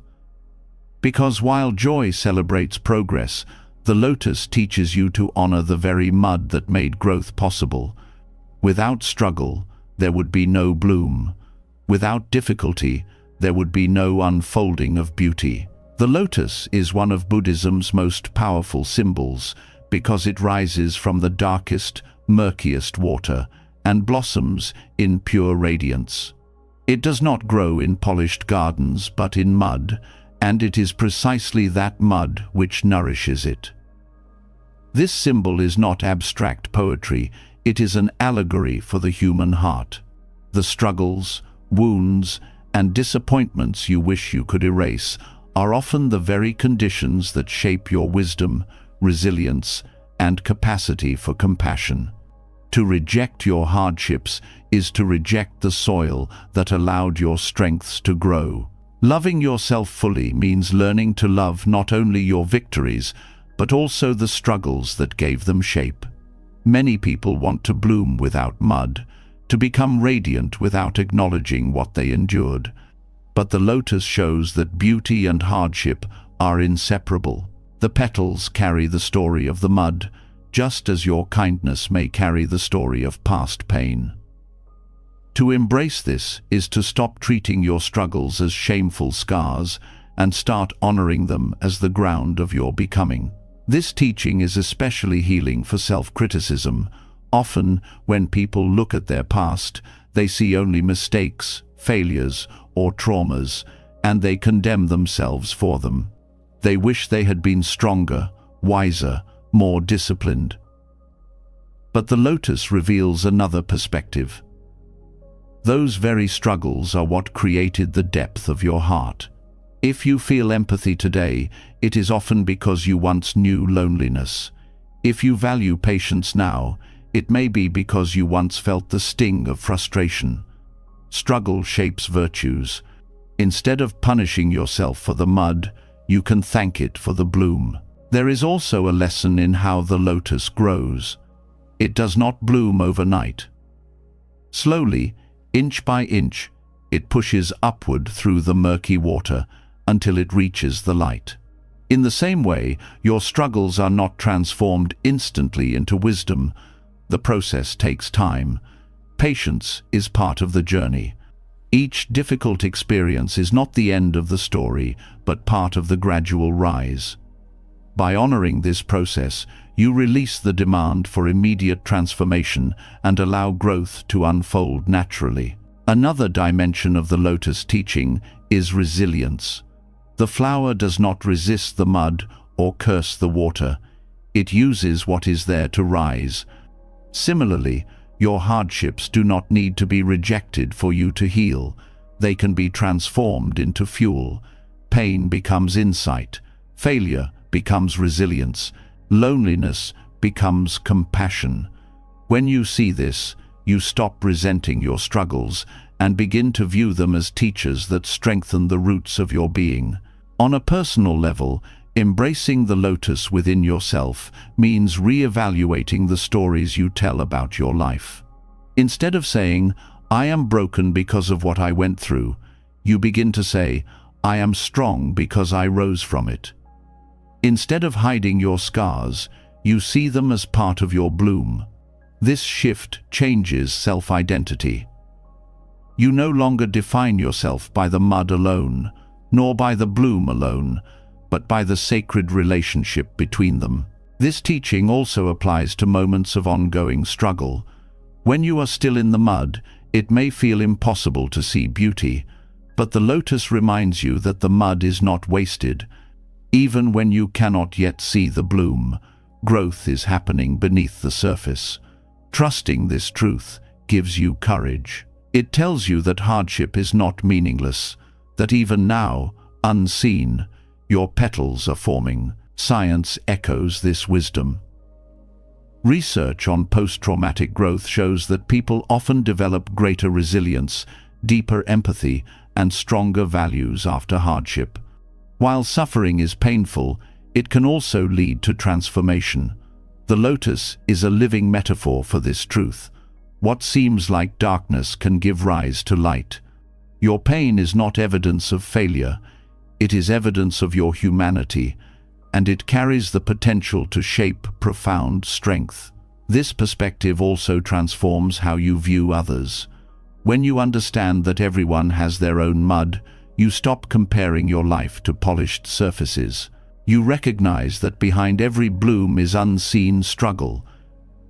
This softens envy and fosters compassion. You stop asking, "Why did I suffer while they did not?"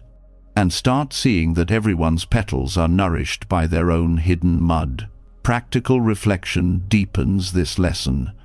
Take time to list qualities you value in yourself today: patience, empathy, determination, and trace them back to the struggles that shaped them. You will begin to see how mud and bloom are inseparable. Each difficulty gave rise to something valuable. This exercise shifts your relationship with the past, replacing shame with gratitude. Meditation can also embody this teaching. Visualize yourself as a lotus in muddy water. With each breath, feel the roots grounded in the mud, drawing nourishment. With each inhale, sense yourself rising through the water. With each exhale, feel the petals opening toward the light. This practice creates a lived sense of transformation, reminding you that your struggles are not stains, but soil. Another way to practice is through storytelling. Instead of hiding your hardships, share them in a way that honors growth. Speak not only of pain, but of what it taught you, how it shaped you.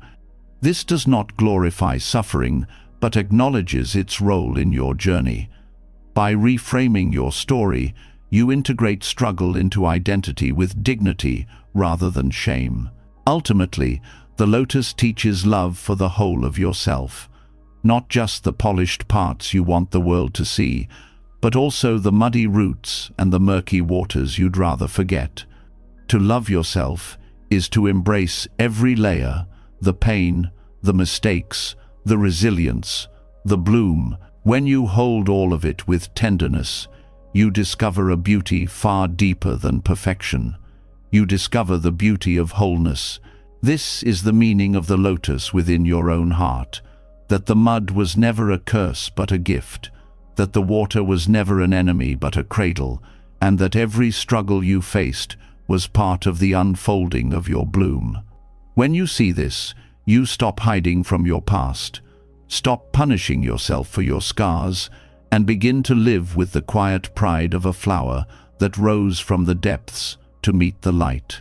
The lotus shows that your beauty is inseparable from the mud that shaped you, that your struggles are not blemishes, but the very ground of your blooming.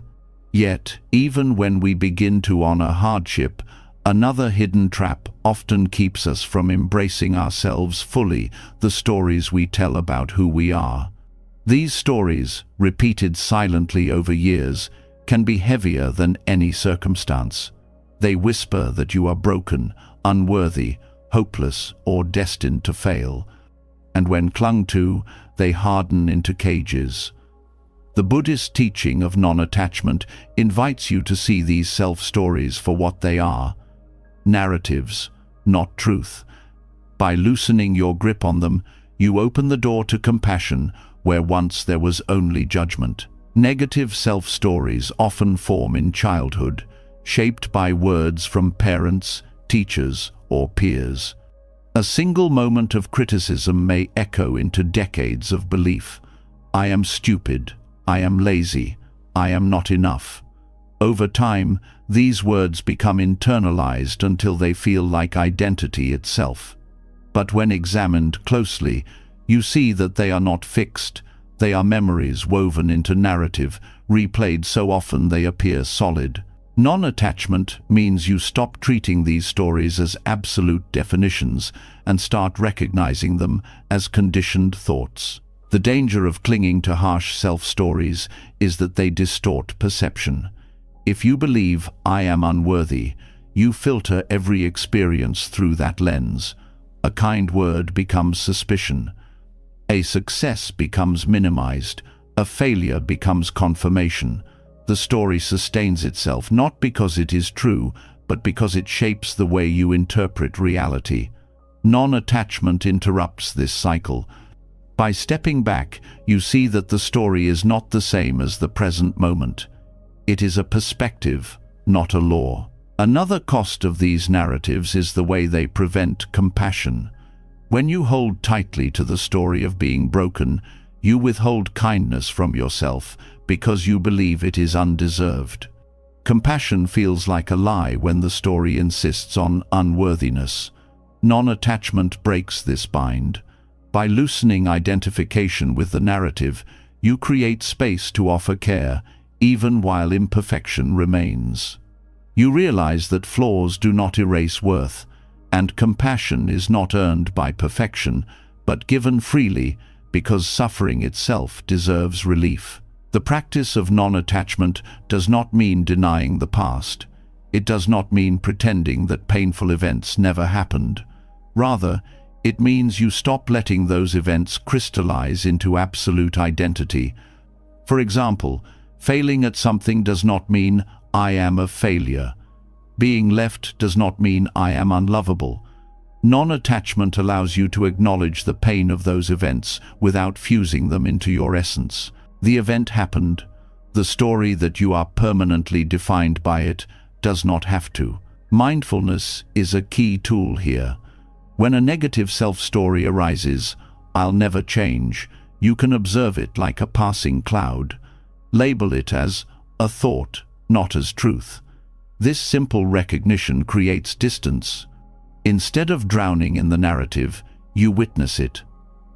With practice, you learn that the story always comes and goes, but the awareness that notices it remains untouched. That awareness is who you truly are, not the harsh words, but the spaciousness that holds them. Another helpful practice is inquiry. When a story repeats, gently ask, is this always true? Who told me this? Do I know it now, in this very breath? Often, the story dissolves under scrutiny. For instance, the belief I am lazy may crumble when you remember the countless times you showed persistence. The story's power lies not in accuracy, but in repetition. By questioning it, you loosen its grip. Non-attachment also involves replacing judgment with curiosity. Instead of saying, this proves I am worthless, ask, what is this experience teaching me? This shift reframes difficulties as information rather than condemnation. It allows growth without self-destruction. Compassion thrives in this openness because the focus is no longer on proving identity, but on learning gently from life. Science supports this wisdom. Cognitive psychology shows that self-schemas, stories about the self, shape how we interpret the world. Negative schemas trap people in cycles of depression and low self-worth. But research also shows that these schemas can be restructured through mindfulness and self-compassion. This is the modern language for non-attachment, releasing rigid narratives so new perspectives can emerge. Another powerful step is storytelling with choice. Instead of letting old stories dominate, you can consciously tell new ones, not false affirmations, but balanced truths. Instead of I am always a failure, you can say, I fail sometimes, but I also succeed. Instead of I am broken, you can say, I am healing. Each new story weakens the hold of the old, until compassion flows naturally where judgment once stood. Non-attachment also teaches patience. These stories may have lived in your mind for decades. Letting go is not instant. Sometimes the same harsh narrative will return again and again. But each time you meet it with awareness instead of belief, its roots weaken. Over time, what once felt like unshakable identity becomes background noise, no longer controlling your life. The practice of loosening self-stories also transforms relationships. When you stop clinging to, I am unworthy, you stop entering connections from a place of desperation or fear. When you stop believing, I am unlovable, you become open to receiving love without suspicion. In this way, non-attachment not only heals the inner world, but also changes how you relate outwardly. Meditation practices can embody this release. Sit quietly and let thoughts of self-definition arise. Notice them without judgment, repeating inwardly, not me, not mine. This phrase, drawn from Buddhist teachings, helps create space between awareness and narrative. Over time, you begin to feel the freedom of being more than any label, more than any story. Ultimately, non-attachment to harsh self-stories is not about erasing identity, but about softening it. You still have experiences, qualities, and preferences, but you no longer mistake them for absolute truth. You see yourself as fluid, changing, alive. This fluidity allows compassion to flow naturally because there is no rigid identity to defend or condemn. There is only awareness, present with each moment, offering care where it is needed. This is the invitation of non-attachment, to release the weight of negative narratives, to meet yourself freshly in each breath, to discover that your worth has never depended on old stories. When you live this way, compassion is no longer blocked. It rises freely, like light streaming through a window once covered in dust, illuminating the truth that you were always worthy of love. Letting go of harsh self-stories reveals that you are not chained to old narratives, not bound forever to the labels that once defined you. Yet, with that freedom comes a new responsibility, the way you choose to live now. Each thought, each action, each word becomes part of the pattern that shapes tomorrow. This is where the teaching of karma steps forward, not as a threat, not as a shadow of punishment, but as a gentle invitation to care for yourself through mindful choices. Karma has often been misunderstood as cosmic retribution, as if the universe were keeping a ledger of faults and waiting to deliver pain for every misstep. But in truth, karma is much simpler and far more compassionate. It is the natural law of cause and effect, the unfolding of conditions that arise from what we cultivate.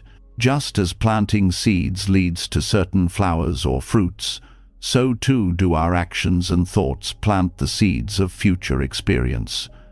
To view karma in this light is to see it not as a whip, but as guidance, reminding us that every moment offers the chance to plant seeds of kindness, patience, and care for ourselves. This perspective softens the inner critic.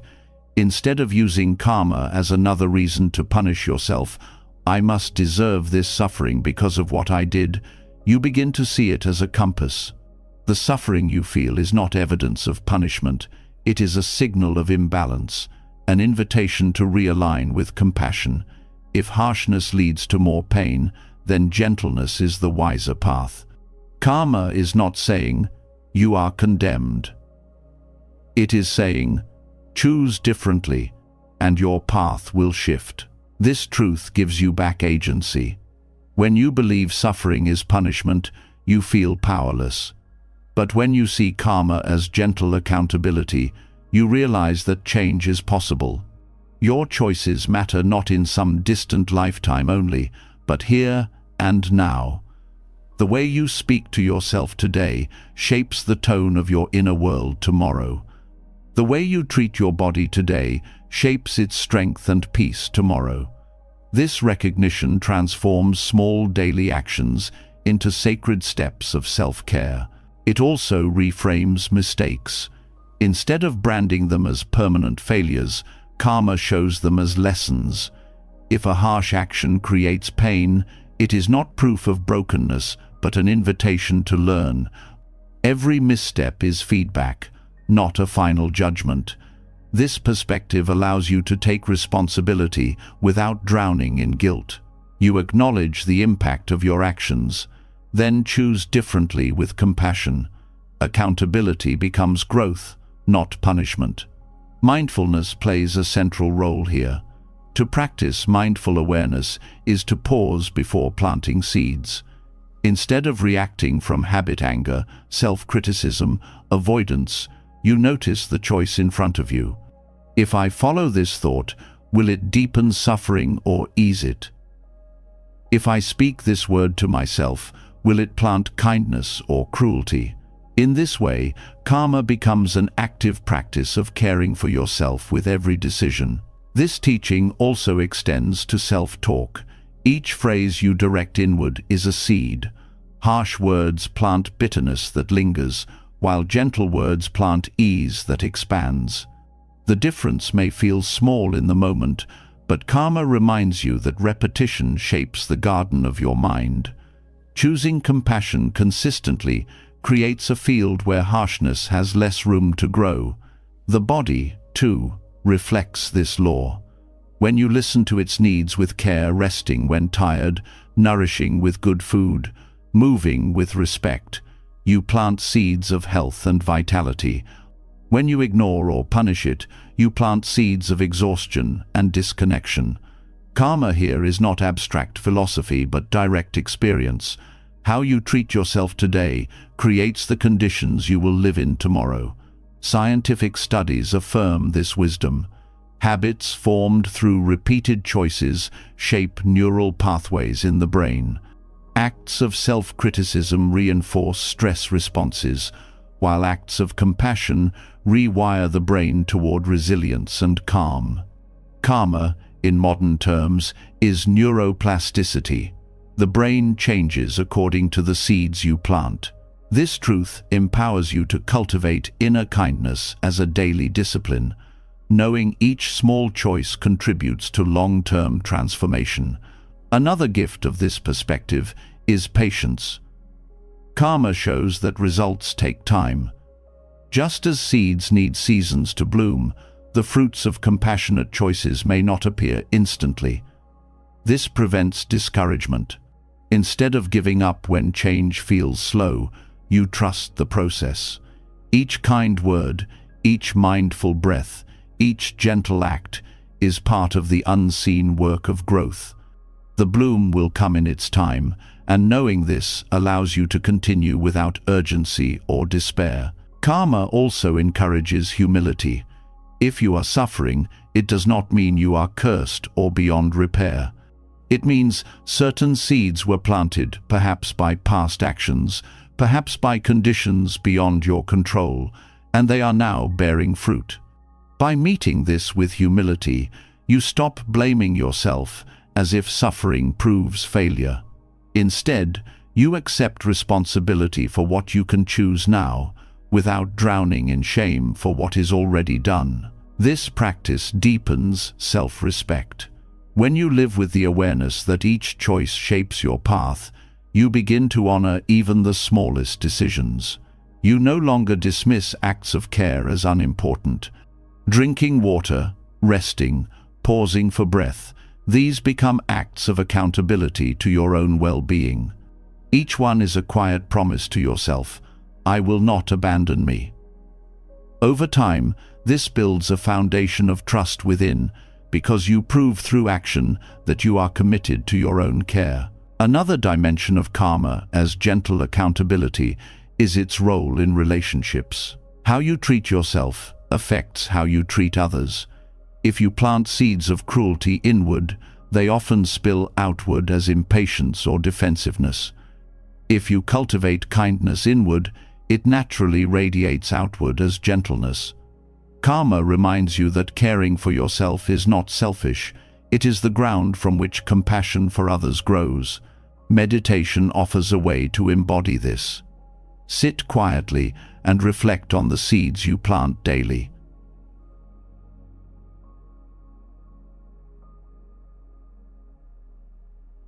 Ask, what choices bring me closer to peace? What choices deepen suffering? Then resolve gently to water the seeds of kindness more often. This is not about perfection, but about consistency. Even when you slip, you return again, choosing compassion over punishment. Each return is itself an act of karma, an act that shapes the path toward greater freedom. Perhaps the most healing aspect of this teaching is its hopefulness. No matter how much suffering has come before, karma teaches that the next choice still matters. You are never trapped, never beyond renewal. The past may shape conditions, but the present always holds possibility. Each moment offers the chance to plant seeds of love. This truth replaces despair with quiet determination. Ultimately, viewing karma as gentle accountability changes the way you live. You stop fearing punishment and start honoring choice. You stop punishing yourself for missteps and start learning from them. You begin to see your life as a garden, one you tend with awareness, patience, and care. And as the seasons pass, you notice more flowers of peace, more fruits of compassion, until the garden itself becomes proof that kindness is the most powerful seed you can plant. Seeing karma as gentle accountability teaches you that every choice you make is an act of self-care or self-neglect, that the seeds you plant in each moment shape the way you experience tomorrow. But this understanding is not meant to create pressure, it is meant to inspire gentleness. And sometimes the most profound gentleness you can offer yourself is to slow down, to release the constant push for improvement, and to allow each step to be enough. This is where walking meditation becomes a living practice of compassion, a way to embody kindness, not in thought alone, but in motion. Walking meditation is often misunderstood as simply moving slowly or taking mindful steps. But in truth, it is an invitation to inhabit your body with respect, to walk not as a task, but as a form of care. In a world that prizes speed and productivity, moving without rushing is an act of quiet rebellion. It tells your mind, I do not need to hurry to be worthy. I am allowed to be here, step by step. This practice transforms walking from a mechanical habit into a sanctuary where self-love is lived through the body. The heart of walking meditation is presence. Each step becomes a moment of awareness, not a means to an end. You are not walking to arrive, you are walking to experience. The sensation of your foot touching the ground, the shifting of weight, the rhythm of breath, all of these become anchors to remind you that this body, in this moment, is deserving of kindness. Instead of rushing forward into the future, you rest in the truth that this step, right now, is enough. This practice softens the harshness of self-improvement. Often, we treat life as a race, each step measured against the demand to be better, faster, more successful. Even self-love can become another goal to chase, another standard to fail. Walking meditation interrupts this cycle. It says, you do not need to be better while taking this step, you only need to be. By releasing the demand for progress, you allow yourself to rest in the simplicity of being alive. There is also a healing effect on the body. Many people carry stress in constant tension, shoulders hunched, breath shallow, movements rushed. Walking meditation invites release. As you walk slowly, with awareness, muscles soften, breath deepens, posture aligns. The body begins to feel safe again. This safety is not forced, but arises naturally from the rhythm of mindful steps. When your body feels cared for, your mind follows, learning to treat itself with the same patience. On an emotional level, walking meditation teaches patience with your own journey. Each step is small, almost imperceptible in progress. Yet, step by step, distance is covered. This mirrors the process of healing. Growth is not dramatic leaps, but quiet consistency. By practicing walking meditation, you embody the truth that progress does not need urgency. It unfolds naturally as long as you keep stepping with awareness. This practice also strengthens connection between mind and body. In daily life, many people live detached from their physical presence, lost in thought, moving unconsciously. Walking meditation restores unity. You feel the ground beneath your feet, the sway of your arms, the beat of your heart. You return to the reality that you are not only a mind that criticizes, but also a body that breathes and moves. This reconnection nurtures self-respect, because you experience yourself not as an idea, but as a living being. Another dimension of walking meditation is freedom from urgency. The world constantly tells you to hurry, hurry to achieve, hurry to heal, hurry to prove your worth. By choosing to walk slowly, deliberately, you break this conditioning. Each slow step is a statement that you do not need to rush to earn love. This practice is not laziness but liberation, the recognition that life is not measured only by speed, but by depth of presence. Walking meditation also becomes a way to integrate mindfulness into daily life. Sitting meditation can feel separate, confined to a cushion or specific time. But walking is universal. It can be practiced anywhere on a street, in a hallway, in a park. This makes self-compassion portable.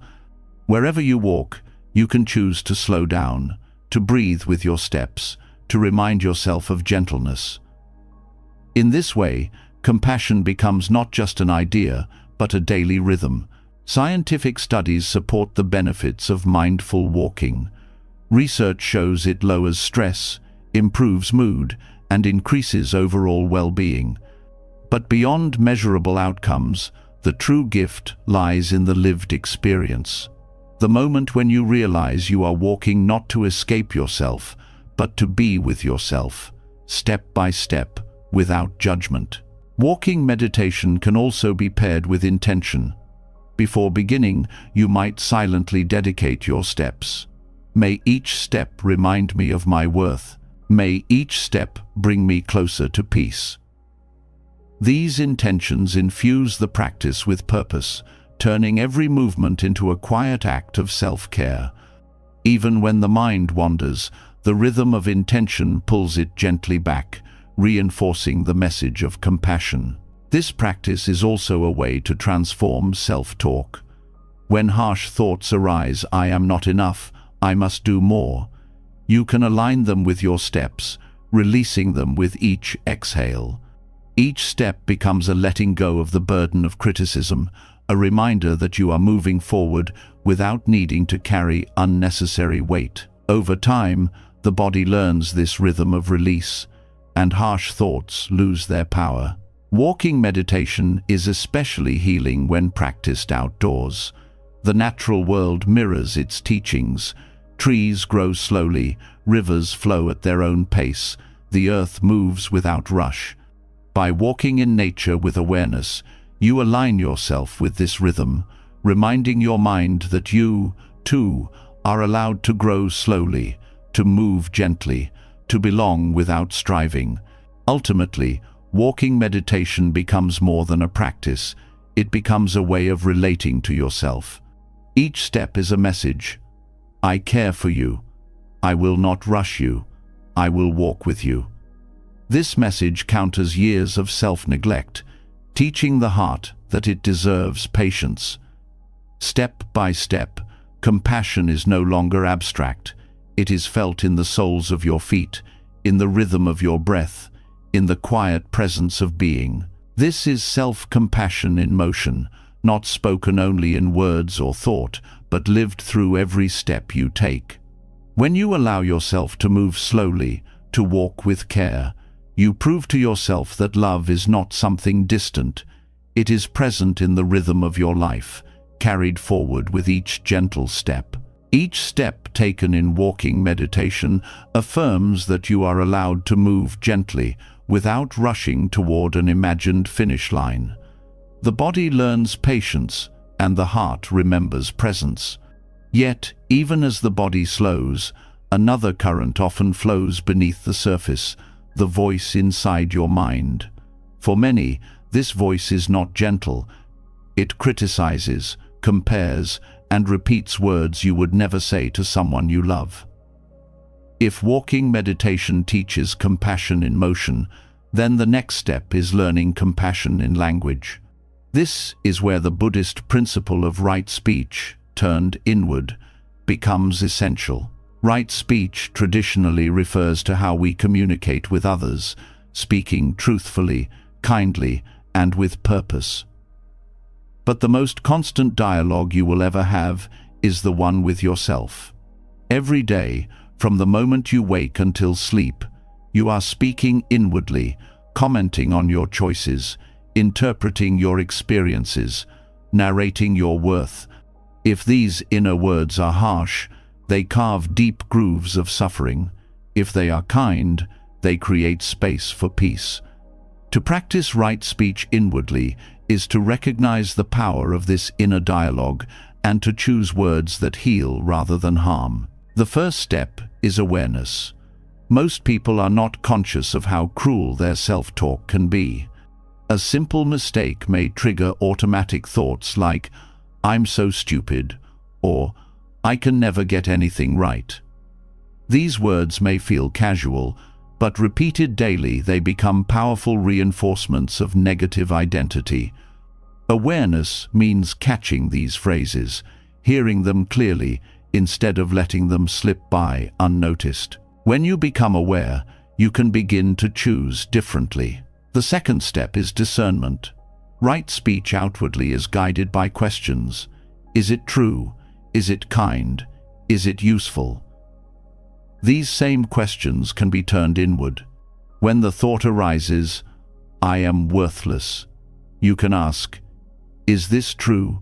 Is this kind? Is this useful?" The answer is clear. It fails on all three counts. By holding self-talk to the same standard you would apply to others, you dismantle the habit of cruelty. This practice is not about forcing positive affirmations that feel hollow. It is about aligning your inner words with honesty and compassion. Instead of saying, "I am terrible at everything," you might say, "This didn't go well, but I can learn from it." Instead of, "I am lazy," you might say, "I need rest, and I will return with energy." These adjustments are subtle but powerful. They acknowledge reality without embedding judgment. Right speech inwardly also means avoiding exaggeration. The inner critic often speaks in absolutes: always, never, everyone, nothing. These words intensify suffering, making challenges feel permanent and overwhelming. By noticing exaggeration and replacing it with balance, you soften the blow. "I always fail" becomes "I struggled this time." "I never do anything right" becomes "I made a mistake, but I have also succeeded before." This shift restores perspective and prevents despair. Another aspect of this practice is tone. Even when words are technically neutral, the tone of inner speech can be harsh. Saying, "You need to try harder," can feel like encouragement or condemnation, depending on the tone. Right speech inwardly involves adopting a tone of kindness, the way you might speak to a child or a dear friend. This tone communicates safety, turning even corrective thoughts into supportive guidance rather than attacks. The practice also extends to silence. Sometimes, right speech means not speaking at all, even inwardly. When the mind races with criticism, choosing silence can be healing. Taking a breath, returning to presence, and letting go of commentary allows the nervous system to rest. Silence itself can be an act of compassion, breaking the cycle of constant inner judgment. Scientific research supports this practice.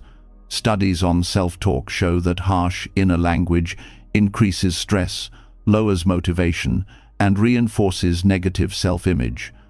In contrast, compassionate self-talk improves resilience, enhances learning, and reduces anxiety.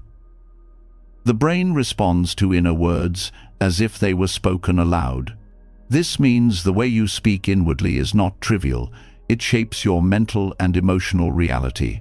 To cultivate this skill, you can practice journaling with awareness of tone.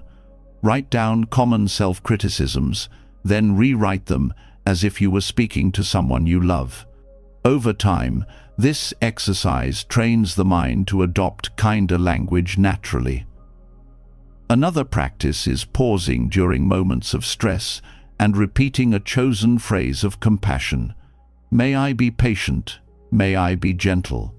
May I keep trying. These phrases become anchors, interrupting harsh patterns and replacing them with care. The impact of right speech inwardly extends beyond personal peace. When you learn to speak to yourself with kindness, your outer words also change. You become less likely to lash out at others because the harshness inside has softened. Relationships deepen because the compassion you cultivate inwardly radiates outward. In this way, right speech inwardly is not only self-care, but also a gift to those around you. Ultimately, practicing right speech with yourself means no longer being your own bully. It means refusing to allow your inner world to be poisoned by words you would never accept from anyone else. It means creating a dialogue of honesty, kindness, and encouragement that supports healing instead of hindering it. Each word you speak inwardly becomes part of the garden of your heart. When those words are kind, the garden flourishes. This is the heart of right speech turned inward. To recognize that your inner voice is powerful, to treat it as carefully as you would treat your words to others, and to use it as a constant practice of compassion. By choosing honesty without cruelty, correction without judgment, and encouragement without exaggeration, you create an inner world where self-love is not an abstract concept, but a lived reality, spoken in every thought and every phrase that arises within. Speaking inwardly with kindness turns your mind from a battlefield into a softer space where healing can take root. But even when your language grows gentler, you may still feel the noise of many voices inside you. The critic, the dreamer, the fearful one, the hopeful one, they all speak, sometimes in harmony, often in conflict. Instead of silencing or rejecting them, the path forward is learning to see these voices as members of an inner community, each with something to say, each deserving respect. This is the practice of building a sangha within. In Buddhist tradition, sangha refers to the community of practitioners who support one another on the path. It is the group that reminds you of wisdom when you forget, that lifts you when you stumble, that reflects your value when you doubt. To cultivate a sangha within is to extend this principle inward. The many parts of yourself, the anxious child, the disciplined adult, the weary soul, the joyful spirit, can be seen not as enemies, but as companions walking alongside you. Instead of battling them, you learn to befriend them. The first step is recognition. Often, inner voices are lumped together into a vague sense of unease. You feel bad or not enough without identifying who is speaking inside. Recognition means slowing down and listening carefully. You may hear the critic insisting you must do better, the fearful voice warning you of danger, the tender voice longing for rest. By naming these voices, you give them form, and once they are seen, they can be addressed with compassion rather than ignored or suppressed. The second step is respect. Even harsh voices often arise from a protective instinct. The inner critic may sound cruel, but often it is trying to shield you from failure by pushing you to improve. The fearful voice may hold you back, but it is also trying to keep you safe. Respect means acknowledging the intention beneath the tone. You do not need to obey every voice, but you can thank it for its concern. This softens the inner climate, replacing hostility with understanding. Befriending these voices also means balancing them. No single voice should dominate the sangha within. When the critic is too loud, the nurturing voice must also be heard.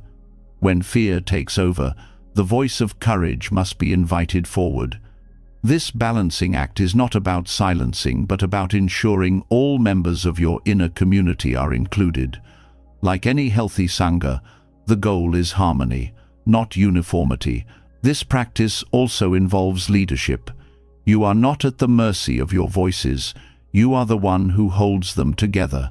Think of yourself as the facilitator of this inner community.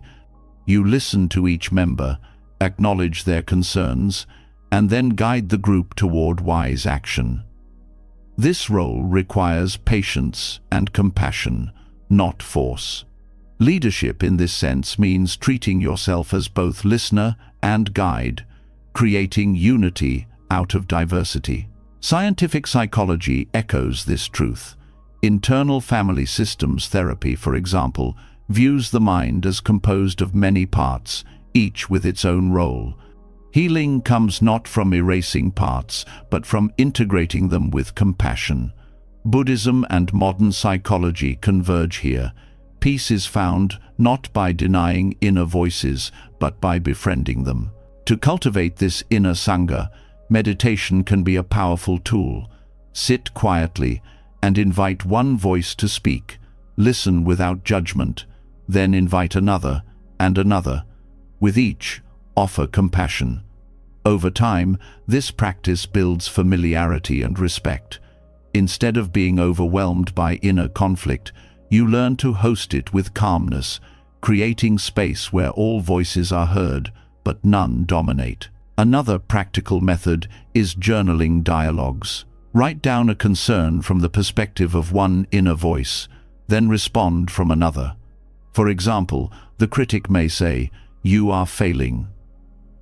The nurturing voice may reply, "You are trying, and that matters." By allowing these exchanges to unfold on paper, you make the sangha within visible, creating clarity and balance. This practice changes how you respond to struggle. Instead of collapsing into one voice, often the harshest, you recognize the chorus. You realize that even in moments of self-doubt, there are other parts of you offering patience, hope, and strength. Listening to the full sangha helps you act from wisdom rather than fear. Over time, the sangha within becomes a source of stability. When external support is absent, you know you can turn inward to a community that includes all of you.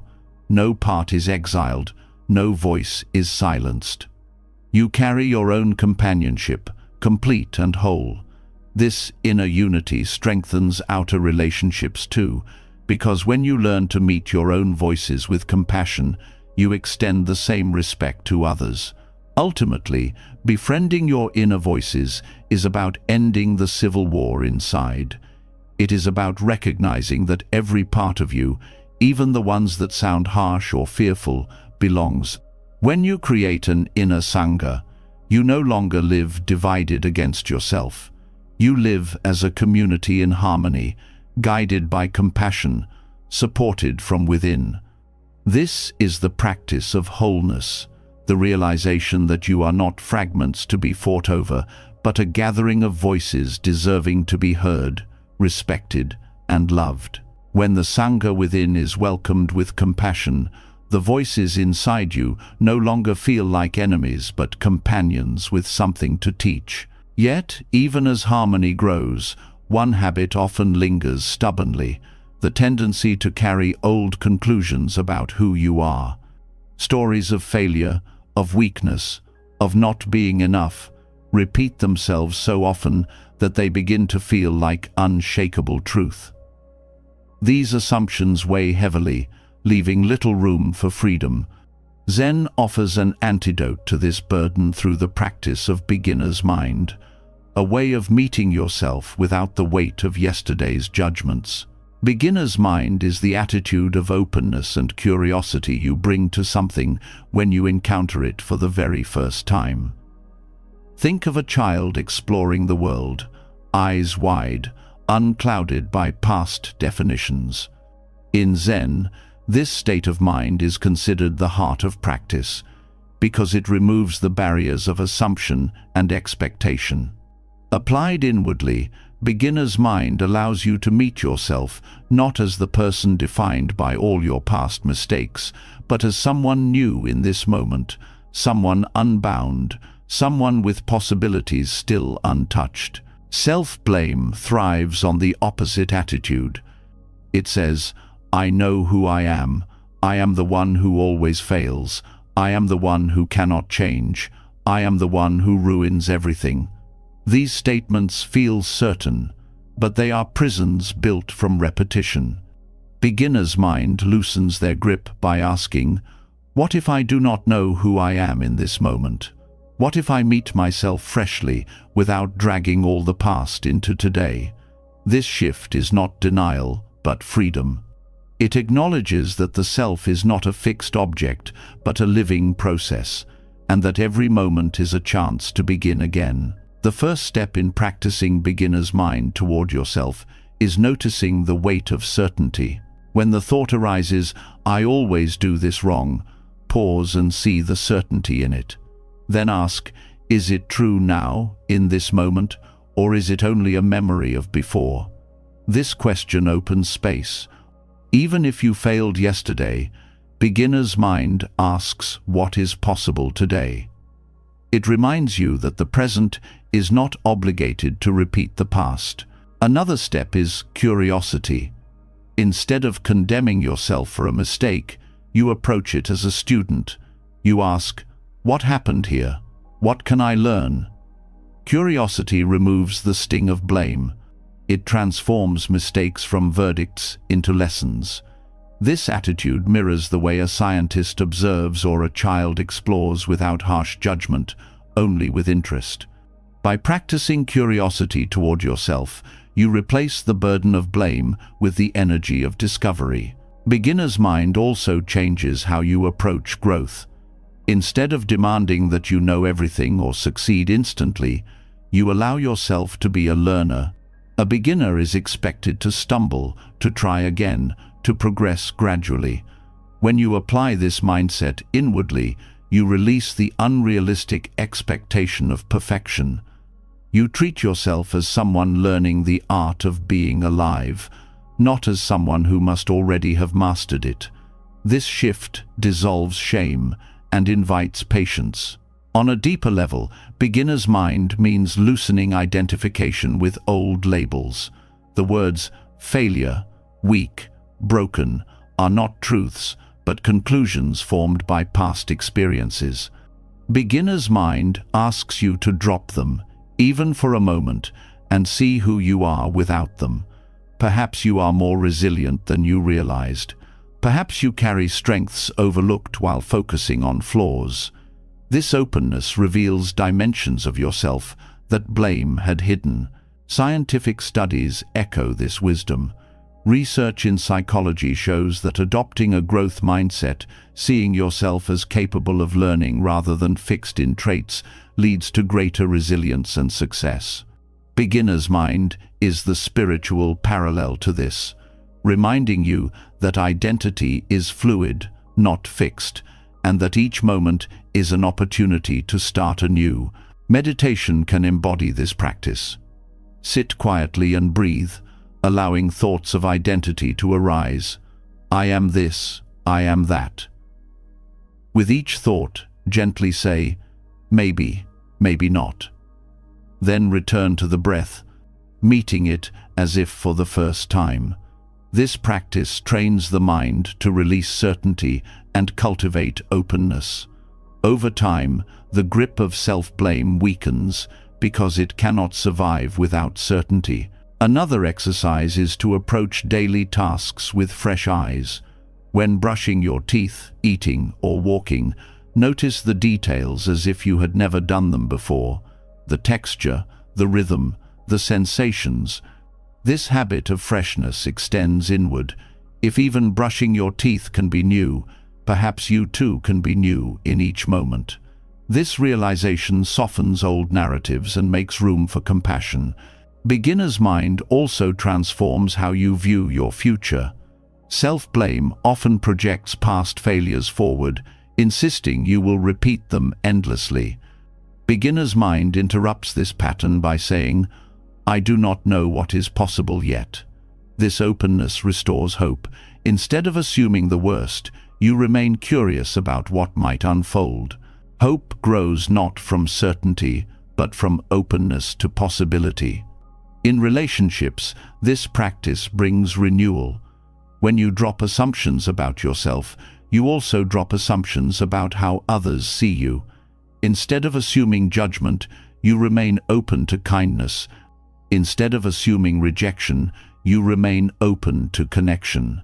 This openness fosters authenticity because you no longer act from fear of old stories but from presence in the moment. Ultimately, beginner's mind teaches that you are never fully defined by your past.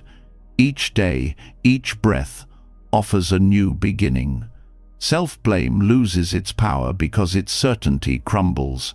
You no longer carry the heavy identity of the one who failed, but step into the lightness of being a learner, open to discovery, free to grow. This practice does not erase your history, but reframes it as part of an unfolding process, one that is not finished and never fully fixed. This is the gift of Zen beginner's mind, the ability to meet yourself as new, to release the heavy burden of old conclusions, and to allow compassion to replace blame. When you live this way, every moment becomes a doorway to freedom. You no longer ask, "Who am I?" with despair. You ask it with curiosity, and in that openness, you discover that who you are is not limited by yesterday, but alive in the possibilities of today. Meeting yourself with beginner's mind breaks the weight of certainty, allowing you to see each day as a chance to begin again. But even when blame softens, another layer of suffering often remains: the urge to measure your life against others. You see their successes, their appearances, their paths, and something inside whispers, "I am less." This comparison is one of the deepest roots of self-criticism. The Buddha's teaching of non-self offers a way out, not by inflating the ego to compete, but by loosening the grip on identity itself. Non-self, or anatta, does not mean you do not exist. It means that what you call self is not fixed, not permanent, not an isolated essence. It is a collection of changing conditions, body, feelings, perceptions, thoughts arising and passing in each moment. When you forget this truth, you cling to a rigid idea of who you are, and comparison becomes sharp. You believe your identity must match or surpass the identity of another. But when you see that neither identity is solid, the game of comparison loses its foundation. There is nothing fixed to defend, nothing permanent to compete with, only the flow of experience. Comparison thrives on the illusion of a permanent self. You say, "I am not as successful as them," as if your current circumstances define your essence. You say, "They are better looking, smarter, more loved," as if their current state is fixed forever. But both your life and theirs are impermanent streams. Today's triumph can fade, today's struggle can transform, and nothing about either defines an eternal truth. Non-self reveals that comparing fixed selves is like comparing shadows. They shift with the light and hold no solid substance. The first step in practicing this teaching is noticing how tightly you cling to identity. Pay attention to the phrases, "I am this kind of person," "I could never," "I always." These words feel certain, but they freeze you into definitions. When you then look at others, you compare their frozen image with your frozen image, and suffering arises. By loosening these definitions, you open space. Instead of, "I am a failure," you say, "I experienced failure." Instead of, "I am not talented," you say, "This skill is still growing." Small shifts in language reflect the deeper truth of non-self. You are not a fixed essence, but a living process. Another step is to reflect on the causes and conditions that shape every person. The success you envy in another did not arise from an eternal quality. They were shaped by family, education, timing, opportunities, and countless unseen factors. Your own struggles also come from conditions, many beyond your control. Recognizing this truth dissolves the myth of inherent superiority or inferiority. Life is not a contest between permanent selves, but a dance of conditions, always changing. Non-self also reframes self-worth. When you cling to identity, you tie worth to comparison. Worth is higher if you are better than others, and lower if you are worse. But when you release identity, worth is no longer conditional. You are not valuable because you outperform. You are valuable because you are a living, breathing part of this unfolding world. Nothing can add to or subtract from that basic truth. This teaching also transforms relationships. Comparison often poisons connection, making another person's joy feel like your loss. But when you see non-self, you realize their success is not a threat to you, because there is no fixed self to protect. Their joy becomes part of the shared human story, and you can celebrate it without resentment. This shift brings peace, because you no longer carry the constant weight of measuring your place against others. Meditation can deepen this understanding. As you sit, observe thoughts of comparison arise. Notice how quickly they attach to identity, I am less than them. Then, gently release by reminding yourself, this thought is not me. This identity is not fixed. Return to the breath, the body, the present, where no comparison exists. With practice, these thoughts lose their hold, because you see their emptiness directly. Science offers support here too. Studies show that constant social comparison fuels anxiety, depression, and low self-esteem. But practices of mindfulness, which align with non-self, reduce comparison by anchoring attention in direct experience rather than in imagined identity. When you focus on being rather than on defending a self, comparison fades. Another dimension of this teaching is compassion. When you see that others are also not fixed selves but beings shaped by conditions, you soften. The one you envy may also suffer deeply. The one you compare yourself against may carry hidden pain. This awareness shifts comparison into empathy. You stop asking, am I better or worse? And begin asking, how can I meet both myself and them with kindness? Non-self also brings humility. You realize that achievements are not the result of an eternal superior self, but of conditions that aligned. This humility protects against arrogance and fosters gratitude. At the same time, you see that struggles are not proof of an inferior self, but conditions that can change. This perspective prevents despair and fosters patience. To integrate this teaching daily, practice releasing labels. When you catch yourself saying, I am always behind, pause and ask, is this a permanent truth or a temporary condition? When you see it is temporary, the sting of comparison lessens. You begin to experience yourself as fluid, not trapped in a fixed role.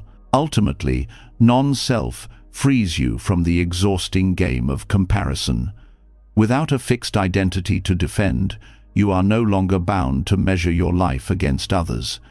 You can appreciate their path without resentment and walk your own path without shame. You live as a process, not a statue, and in that process there is endless room for compassion and growth. This is the gift of non-self. To release the burden of identity, to dissolve the root of comparison, and to rest in the truth that you are not a fixed being to be measured, but a flowing experience to be embraced.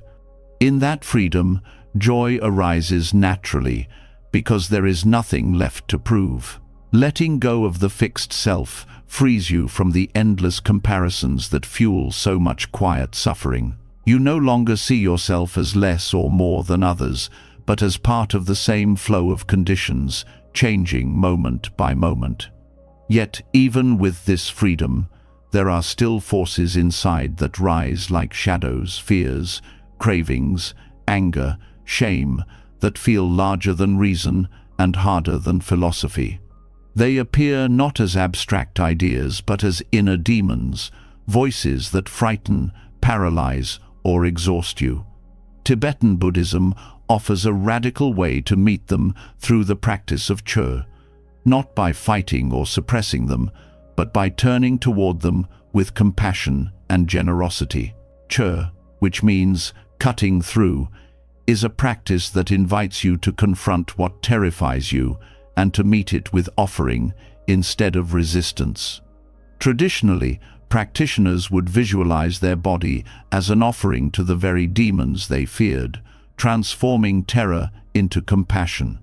While its roots are profound and ritualistic, the essence of Che can be adapted inwardly, the willingness to face your inner demons and befriend them instead of waging war against them. This shift transforms fear into teacher and self-rejection into self-acceptance. The first step in adapting Che inwardly is recognition. Often, inner demons hide in disguise. Anxiety may appear as constant restlessness, anger as defensiveness, shame as silence. Without awareness, you treat these demons as truth rather than as energies. Recognition means pausing when discomfort rises and asking, what part of me is speaking right now? What fear, what pain is taking form? Naming the demon does not empower it, it reveals its nature. The second step is turning toward rather than away. The natural instinct when fear or shame arises is to suppress it, to distract, to bury it. But suppression only makes demons stronger. They grow in the shadows, demanding more energy to keep them hidden. Che teaches the opposite. Turn directly toward them. When shame rises, look at it. When fear grows, sit with it. This turning is not easy, but it is the beginning of freedom, because demons lose power when faced with compassion. Befriending your demons means offering instead of resisting. In traditional practice, practitioners offer their very being to the demons as nourishment, saying, "Take this, take all I have." In psychological terms, this means you stop fighting inner pain and instead welcome it with kindness. For example, when fear whispers, "You will fail," instead of silencing it, you can say, "Thank you for trying to protect me. You may sit with me." This offering transforms the relationship. The demon becomes less an enemy and more a frightened guest, one that can be soothed rather than battled. This practice also reveals the hidden purpose behind demons. Fear often arises to keep you safe, shame to prevent rejection, anger to defend boundaries. While their methods may be harsh, their intention is often protection. When you meet them with compassion, you begin to see their function. You can say, "I see you are trying to protect me, but I no longer need your methods. I choose a gentler way." This recognition honors the part of you that suffered enough to create these defenses while freeing you from being ruled by them. Che also teaches surrender of ego. Much of the fear around demons comes from clinging to a fixed sense of self that must be defended at all costs.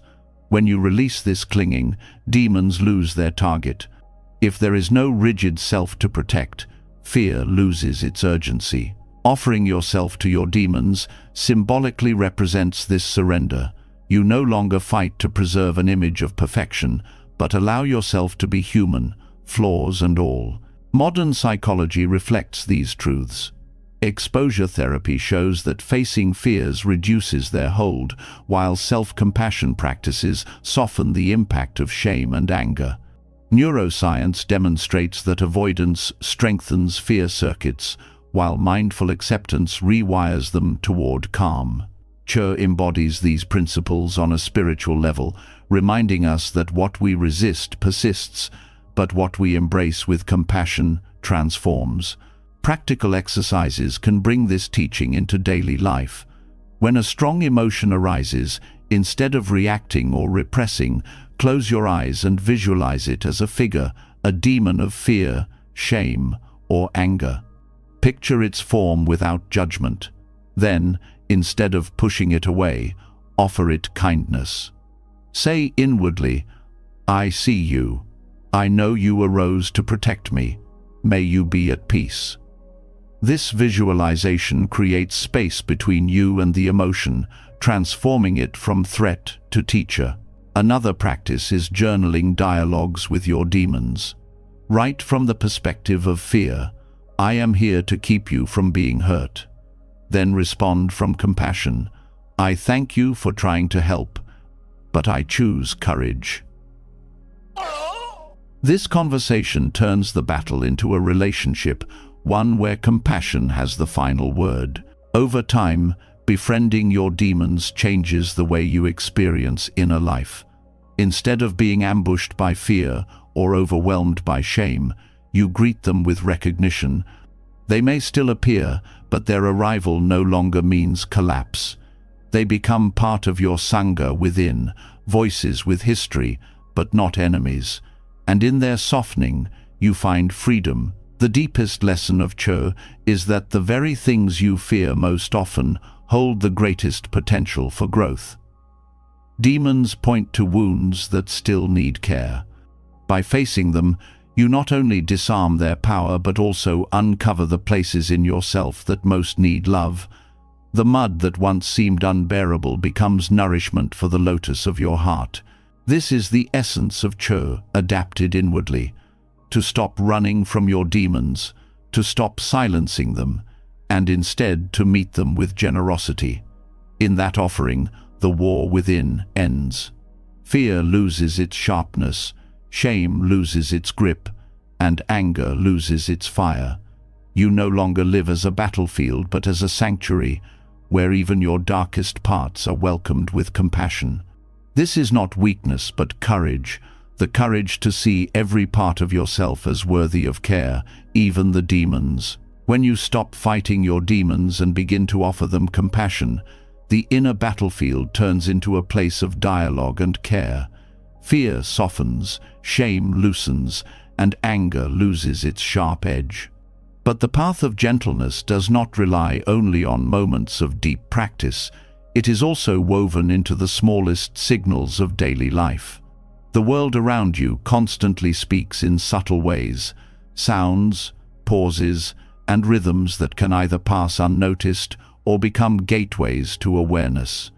The bell of mindfulness teaches you to hear these ordinary sounds as reminders to return to yourself, to pause, and to practice self-care in the middle of whatever you are doing. The bell of mindfulness does not need to be a temple bell. It can be the ding of a phone notification, the chime of a clock, the sound of a kettle boiling, or even the closing of a door.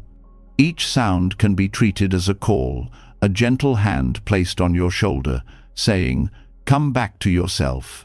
This is the moment to breathe. This is the moment to care." By adopting this perspective, you transform the noise of daily life into invitations for compassion.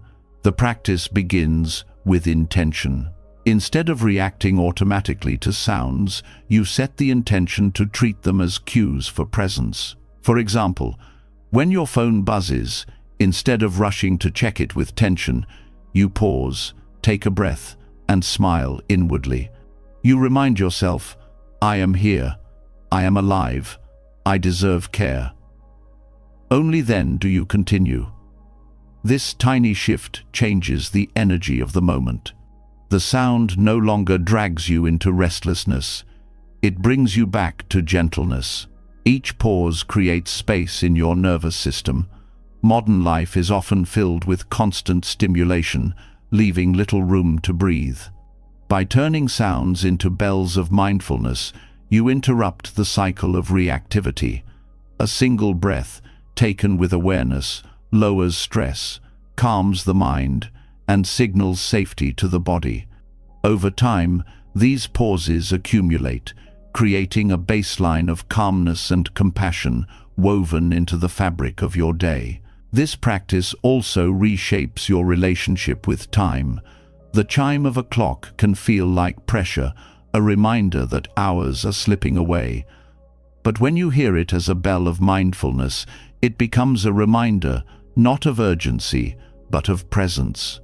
Instead of thinking, "I am behind," you say, "This moment is mine to live fully." Time shifts from enemy to companion, guiding you gently instead of chasing you harshly.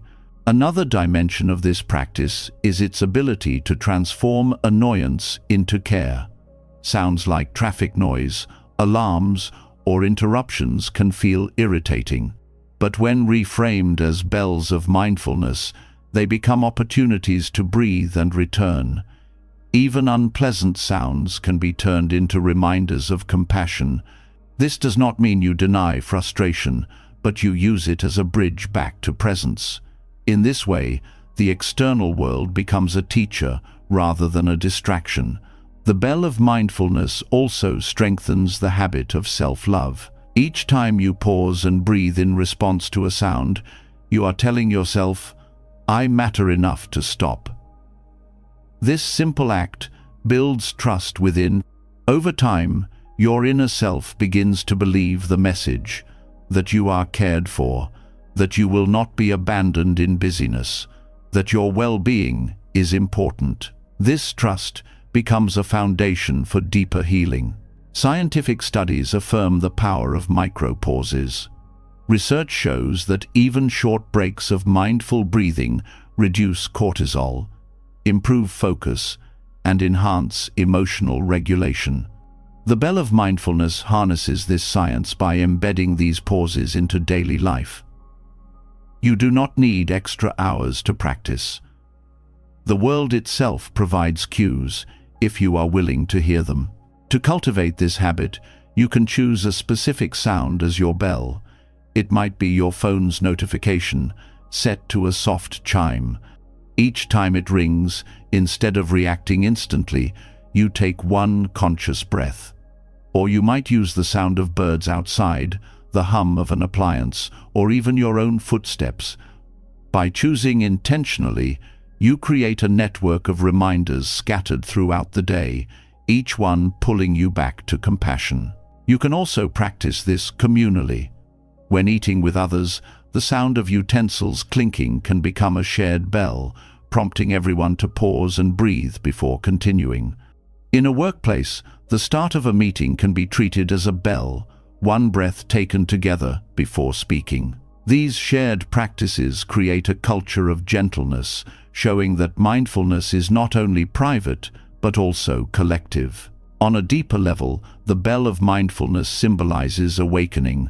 Every sound can be a call to remember what matters: presence, compassion, and care. This perspective shifts life itself. Instead of being pulled endlessly by noise, you begin to see each moment as a reminder that you are alive, that you have the choice to be kind to yourself now, not later. This practice also dismantles the idea that self-care requires isolation or retreat. While silence has its place, the bell of mindfulness teaches that daily life itself is the retreat. Ordinary sounds become sacred when met with awareness. You do not need to escape the world to find peace. You need only to listen differently. Over time, the bell of mindfulness rewires your response to stress. Instead of reacting with tension, you learn to pause automatically. The sound of an email arriving no longer spikes anxiety, it prompts a breath. The ring of a phone no longer pulls you into urgency, it invites presence.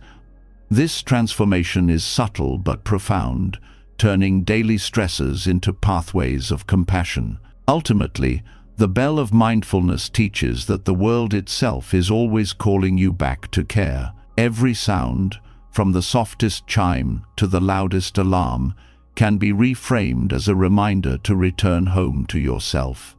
And each time you answer, each time you breathe, you reinforce the truth that self-compassion does not wait for special moments.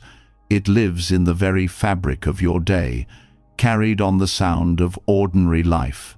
Every sound that brings you back to yourself becomes a reminder that care does not have to wait for the perfect conditions. The bell of mindfulness teaches that even in the noise of life, you can pause and return to gentleness. But awareness alone is not enough if your life remains flooded with demands, obligations, or relationships that erode your well-being. Presence must be paired with protection. This is where compassionate boundaries arise, not as walls of rejection, but as expressions of non-harming, a way of practicing ahimsa toward yourself as much as toward others. Boundaries are often misunderstood as selfishness. You may fear that saying no means letting others down, or that protecting your energy means you are unkind. Yet, from a Buddhist perspective, true compassion cannot flourish if it comes at the cost of harming yourself. Ahimsa, the principle of non-violence, is not only about refraining from hurting others, but also about refusing to participate in the subtle violence of self-neglect. Boundaries are how you embody this truth in daily life. The first step in compassionate boundaries is recognizing harm.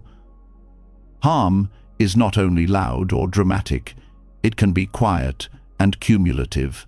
Staying in conversations that drain you, saying yes when your body aches for rest, tolerating criticism without defense, all of these plant seeds of suffering. By practicing mindfulness, you begin to notice these patterns. You ask, is this interaction nourishing me, or is it harming me? Awareness reveals where boundaries are needed. Once recognized, the challenge becomes giving yourself permission. Many people believe compassion means endless giving, but Buddhism teaches the middle way. Compassion without boundaries leads to depletion, while boundaries without compassion harden into isolation.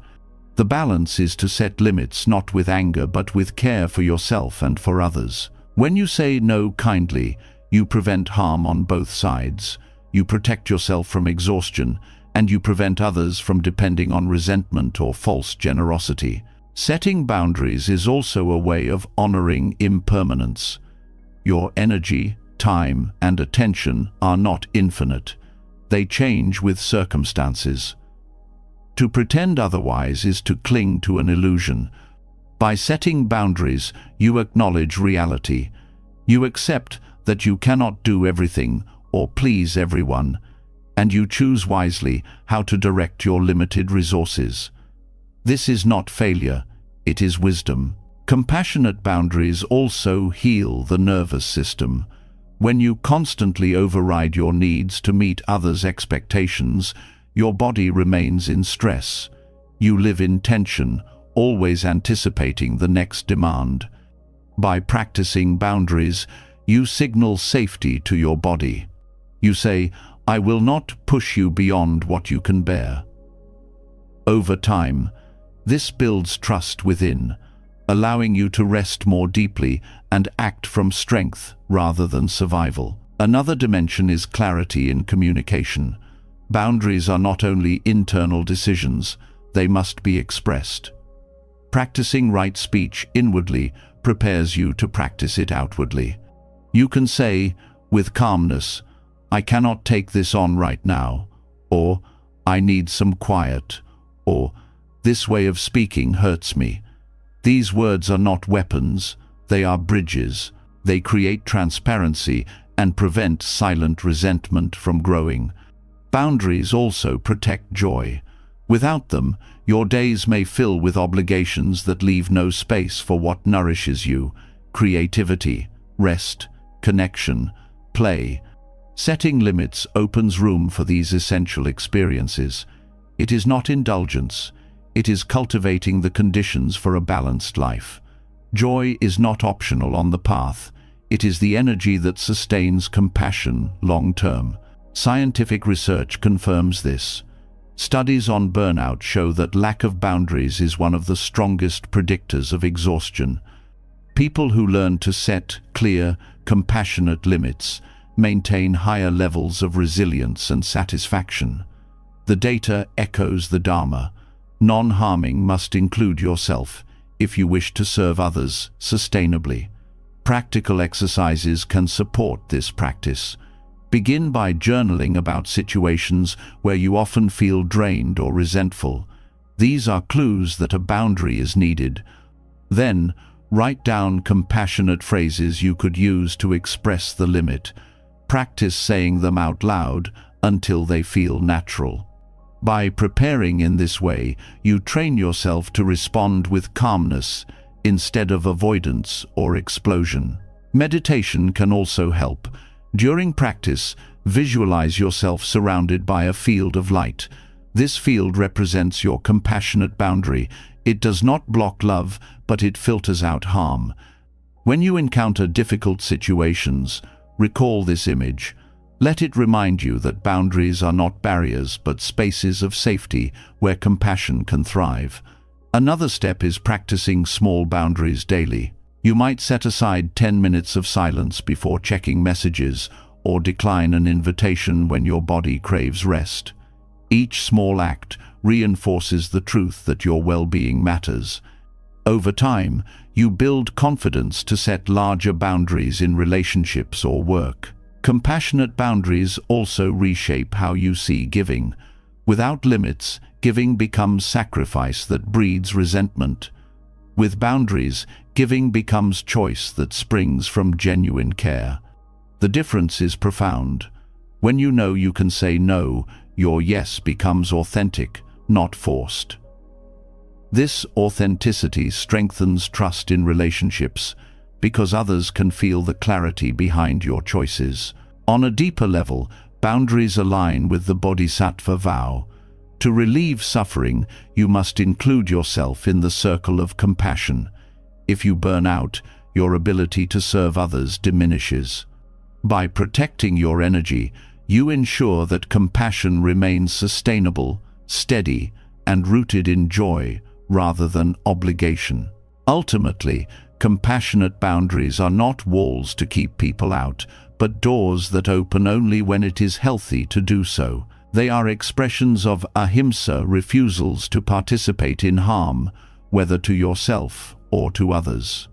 Each time you set a boundary with kindness, you affirm the truth that your life is sacred, that your energy is precious, and that compassion must begin at home before it can ripple outward. This is the heart of boundaries as non-harming, to honor your limits not as weakness but as wisdom, to say no when necessary so that your yes carries truth, and to protect the conditions where love and presence can flourish. By practicing this, you live the middle way, not in self-denial, not in self-indulgence, but in the balanced compassion that allows both you and others to thrive. When you begin to honor your own limits as sacred through compassionate boundaries, life becomes less about depletion and more about balance. You no longer confuse sacrifice with love, and you start to see that protecting your own well-being is not a betrayal of compassion, but its deepest expression. Yet boundaries are not the end of the journey. They create the conditions for something more profound. Once space is cleared, the question arises: how do you relate to yourself in a way that heals the roots of suffering rather than simply managing its symptoms? This is where the Buddha's Four Noble Truths can be reimagined, not as distant philosophy, but as a mirror for the relationship you hold with yourself. The Four Noble Truths traditionally describe the nature of suffering, its causes, its cessation, and the path to freedom. But when applied inwardly, they illuminate the dynamics of self-neglect, self-criticism, and the possibility of self-compassion. The first truth shows you how suffering arises in the way you treat yourself.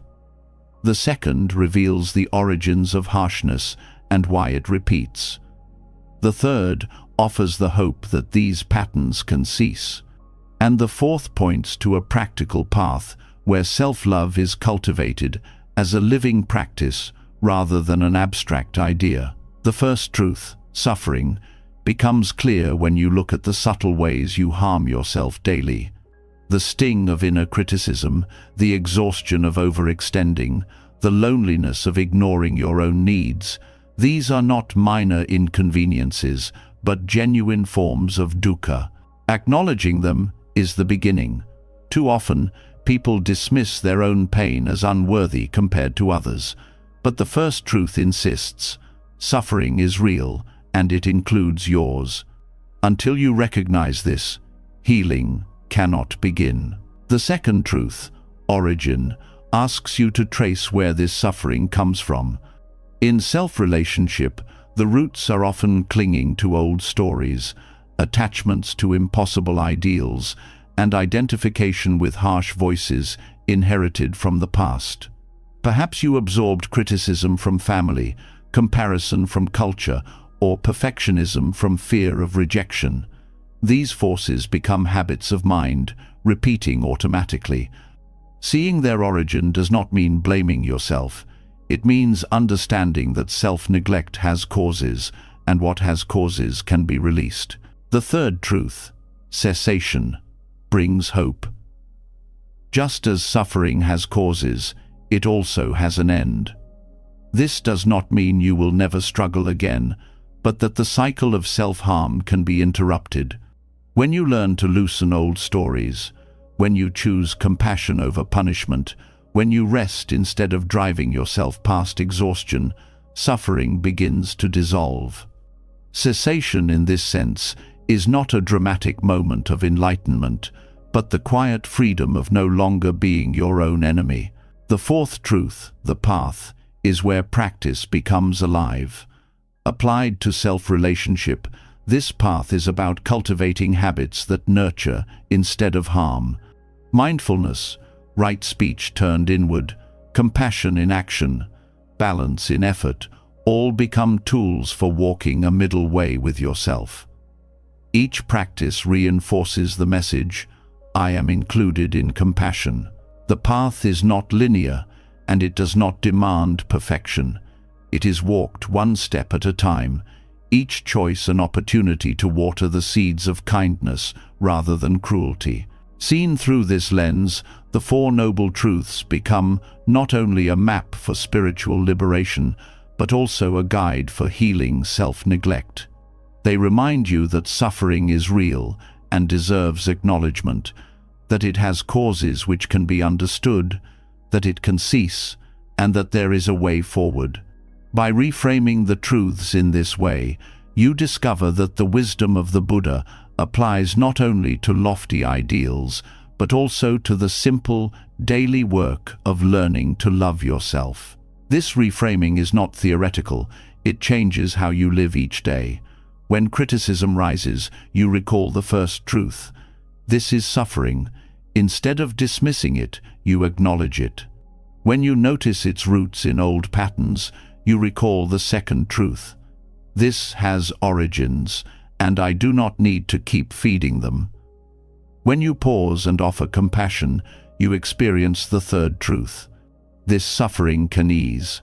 And when you practice daily mindfulness, boundaries, and kindness, you embody the fourth truth. This is the path of healing. By applying the Four Noble Truths inwardly, you turn a universal teaching into personal medicine. The philosophy becomes intimate, showing you not only how to face the world, but how to face yourself with gentleness.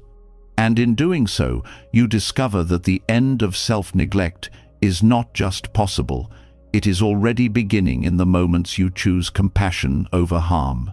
Reframing the Four Noble Truths through the way you relate to yourself shows that healing self-neglect is not only possible but part of the very path to freedom.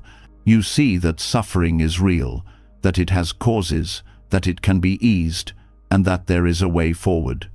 Yet for these insights to take root, they must be lived in tangible ways. One of the most overlooked yet powerful practices is generosity dana. While it is often spoken of as giving to others, its spirit can also be turned inward.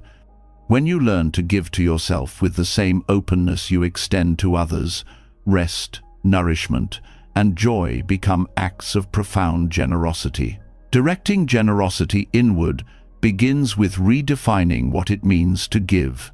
Many think of generosity only in terms of money or material gifts, but in Buddhism it is broader. It is the willingness to offer what supports life, eases suffering, and brings joy. Applied inwardly, it means recognizing your own needs as worthy of care. To rest when tired, to nourish your body with food that sustains, to allow yourself joy without guilt, these become acts of dana. They are not indulgences but gifts you continually offer to the being you live with most closely, yourself. The first step is granting yourself permission. For many, self-neglect arises from the belief that care must always go outward, that giving to oneself is selfish. But this belief ignores the truth that your well-being is the ground on which your compassion for others stands. If you are exhausted, starved of joy, or empty of energy, your giving outward will be thin, forced, or resentful. By practicing inward generosity, you replenish the source from which outer generosity flows. Rest is one of the most essential gifts. In a culture that glorifies productivity, rest is often treated as laziness. Yet, from the perspective of dana, rest is generosity to body and mind. It is the offering of space to recover, to breathe, to renew. Without it, you deplete yourself until even the simplest tasks feel heavy.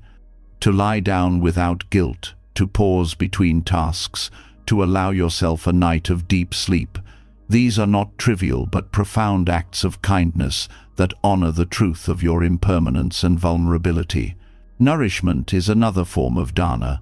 This includes not only food, but also everything that sustains your inner and outer life. To choose meals that bring both health and enjoyment, to drink water when thirsty, to feed your mind with uplifting words instead of constant criticism, these are ways of giving generously to yourself.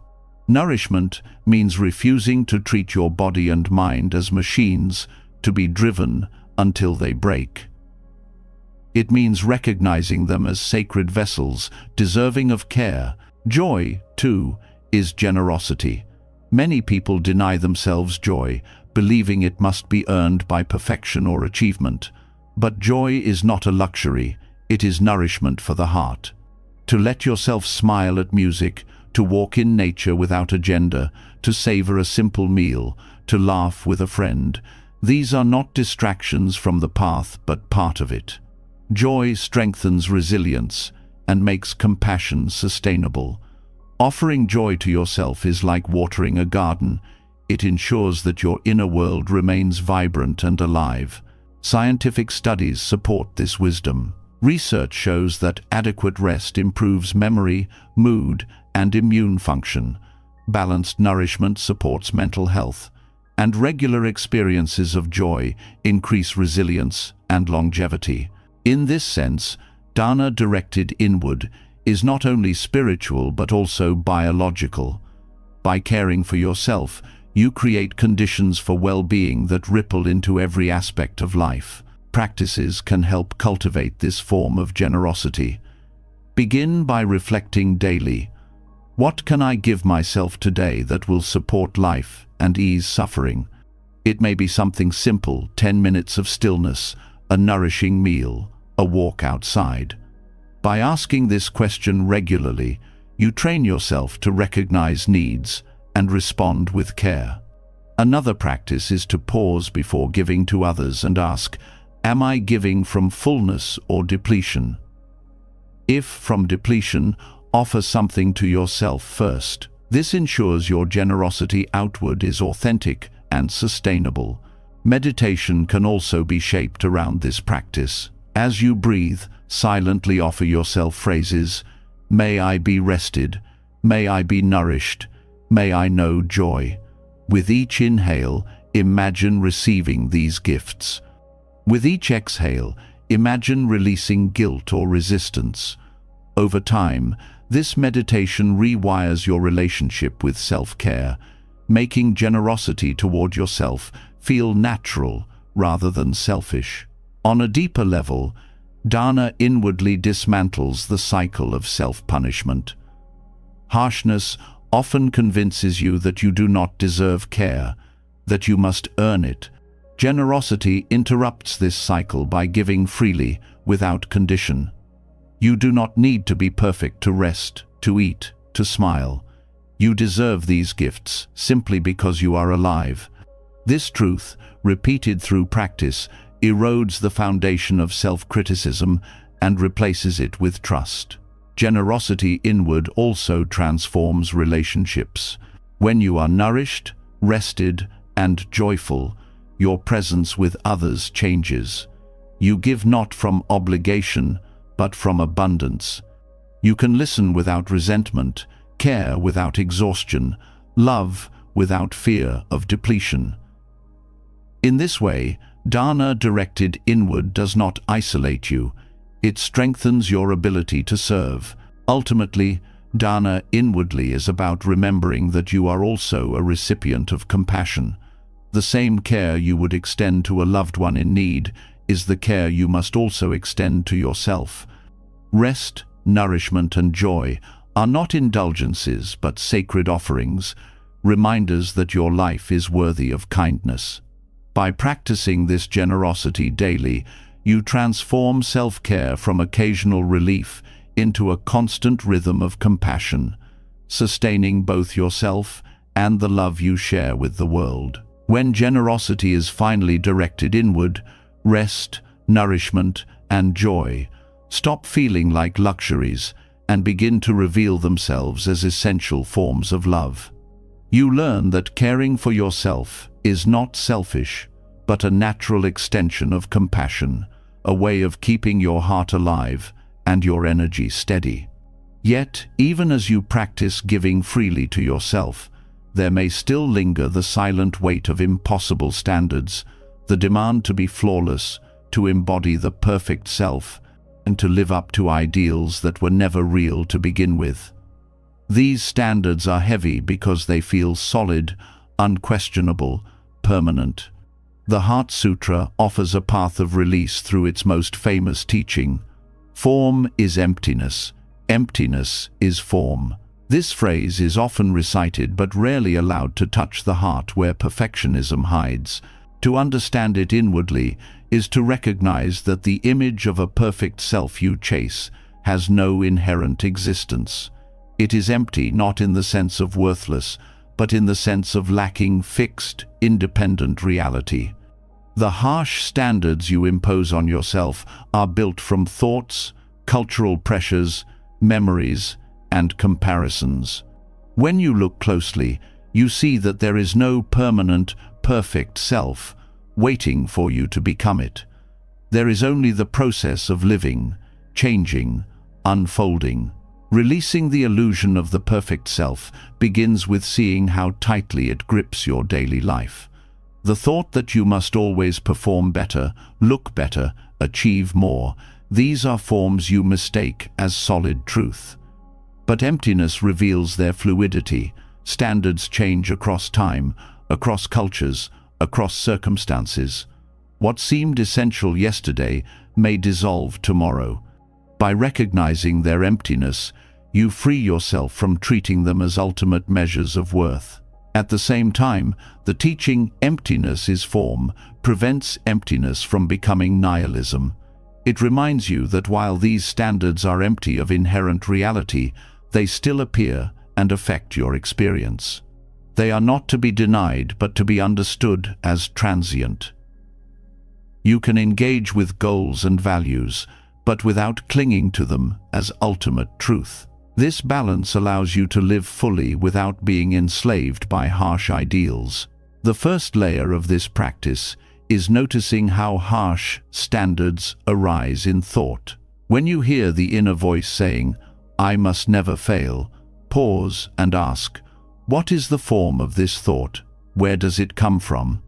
By tracing its origin, you see it is constructed from memory or external expectation, not from some eternal law. In that seeing, the weight of the thought begins to dissolve. Another layer is examining the consequences of clinging to these standards. When you attach your worth to perfection, every mistake becomes unbearable, every imperfection proof of inadequacy. This cycle creates endless suffering. The Heart Sutra invites you to loosen the grip.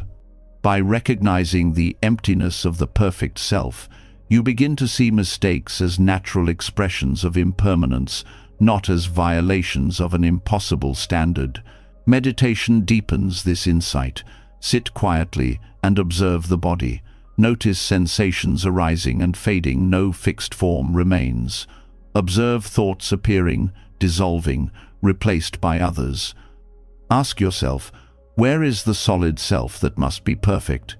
Each time you search, you find only emptiness, only changing conditions. Yet in this emptiness, life continues, breath flows, awareness remains. This direct experience embodies the teaching: form is emptiness, emptiness is form. Scientific understanding supports this. Psychology shows that identity is fluid, shaped by environment and context. Neuroscience reveals that the brain itself is plastic, constantly rewiring. These findings echo the Heart Sutra's teaching. There is no fixed self. The standards you cling to are projections onto a self that is always shifting. When you see this clearly, the pressure to meet impossible ideals loosens. This insight also transforms compassion. When you stop demanding perfection of yourself, you stop demanding it of others. You see their struggles as conditions, not as failures of an unchangeable essence. This softens judgment and fosters empathy. The same liberation you give yourself extends outward, creating relationships rooted in acceptance rather than comparison. On a practical level, you can bring the Heart Sutra into daily life by reframing moments of self-criticism. When you think, "I should always be strong," remind yourself, this is just a form, and forms are empty. When you feel inadequate, remember, the self I compare against is a construction, not a reality. By practicing these reminders, you gradually dismantle the illusion of harsh standards. The ultimate gift of this teaching is freedom.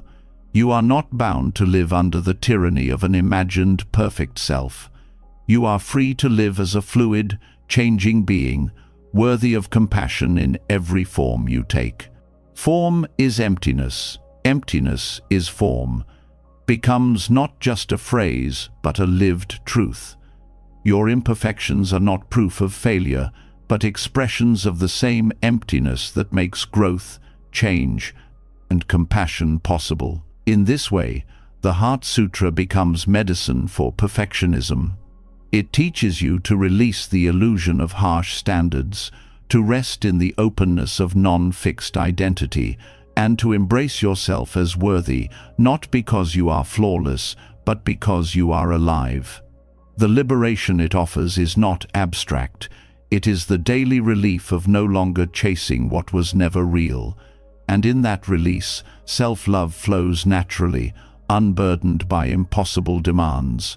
As your eyes grow heavy and your breath softens, let the journey you've taken through these Buddhist lessons rest gently in your heart. You've walked the middle path between harshness and indulgence, learned patience as a form of tenderness, embraced impermanence as a release from labels, and turned compassion inward like a healing light. You've discovered that the demons you once feared can be befriended, that each sound can call you back to care, that boundaries can protect rather than divide, and that generosity, rest, and joy are gifts you are allowed to give yourself. From the Heart Sutra's freedom from perfection to the Four Noble Truths reframed as a guide for self-relationship, to the lotus rising from the mud of struggle, every teaching points back to one truth. You are already worthy of love, just as you are in this very moment. These are not distant philosophies, but daily practices, steps you can take to live more gently, more fully, and more at peace with yourself. If these lessons touched you tonight, I'd love to hear from you. Share in the comments which teaching spoke to your heart most deeply, or which practice you feel ready to try in your own life. Your reflections might be the encouragement someone else needs to begin their own path of gentle self-love. And if you want to continue this journey growing calmer, kinder, and stronger with every lesson, make sure to subscribe to the channel and turn on the notifications. Together, we'll keep walking this path of wisdom and compassion, one gentle step at a time.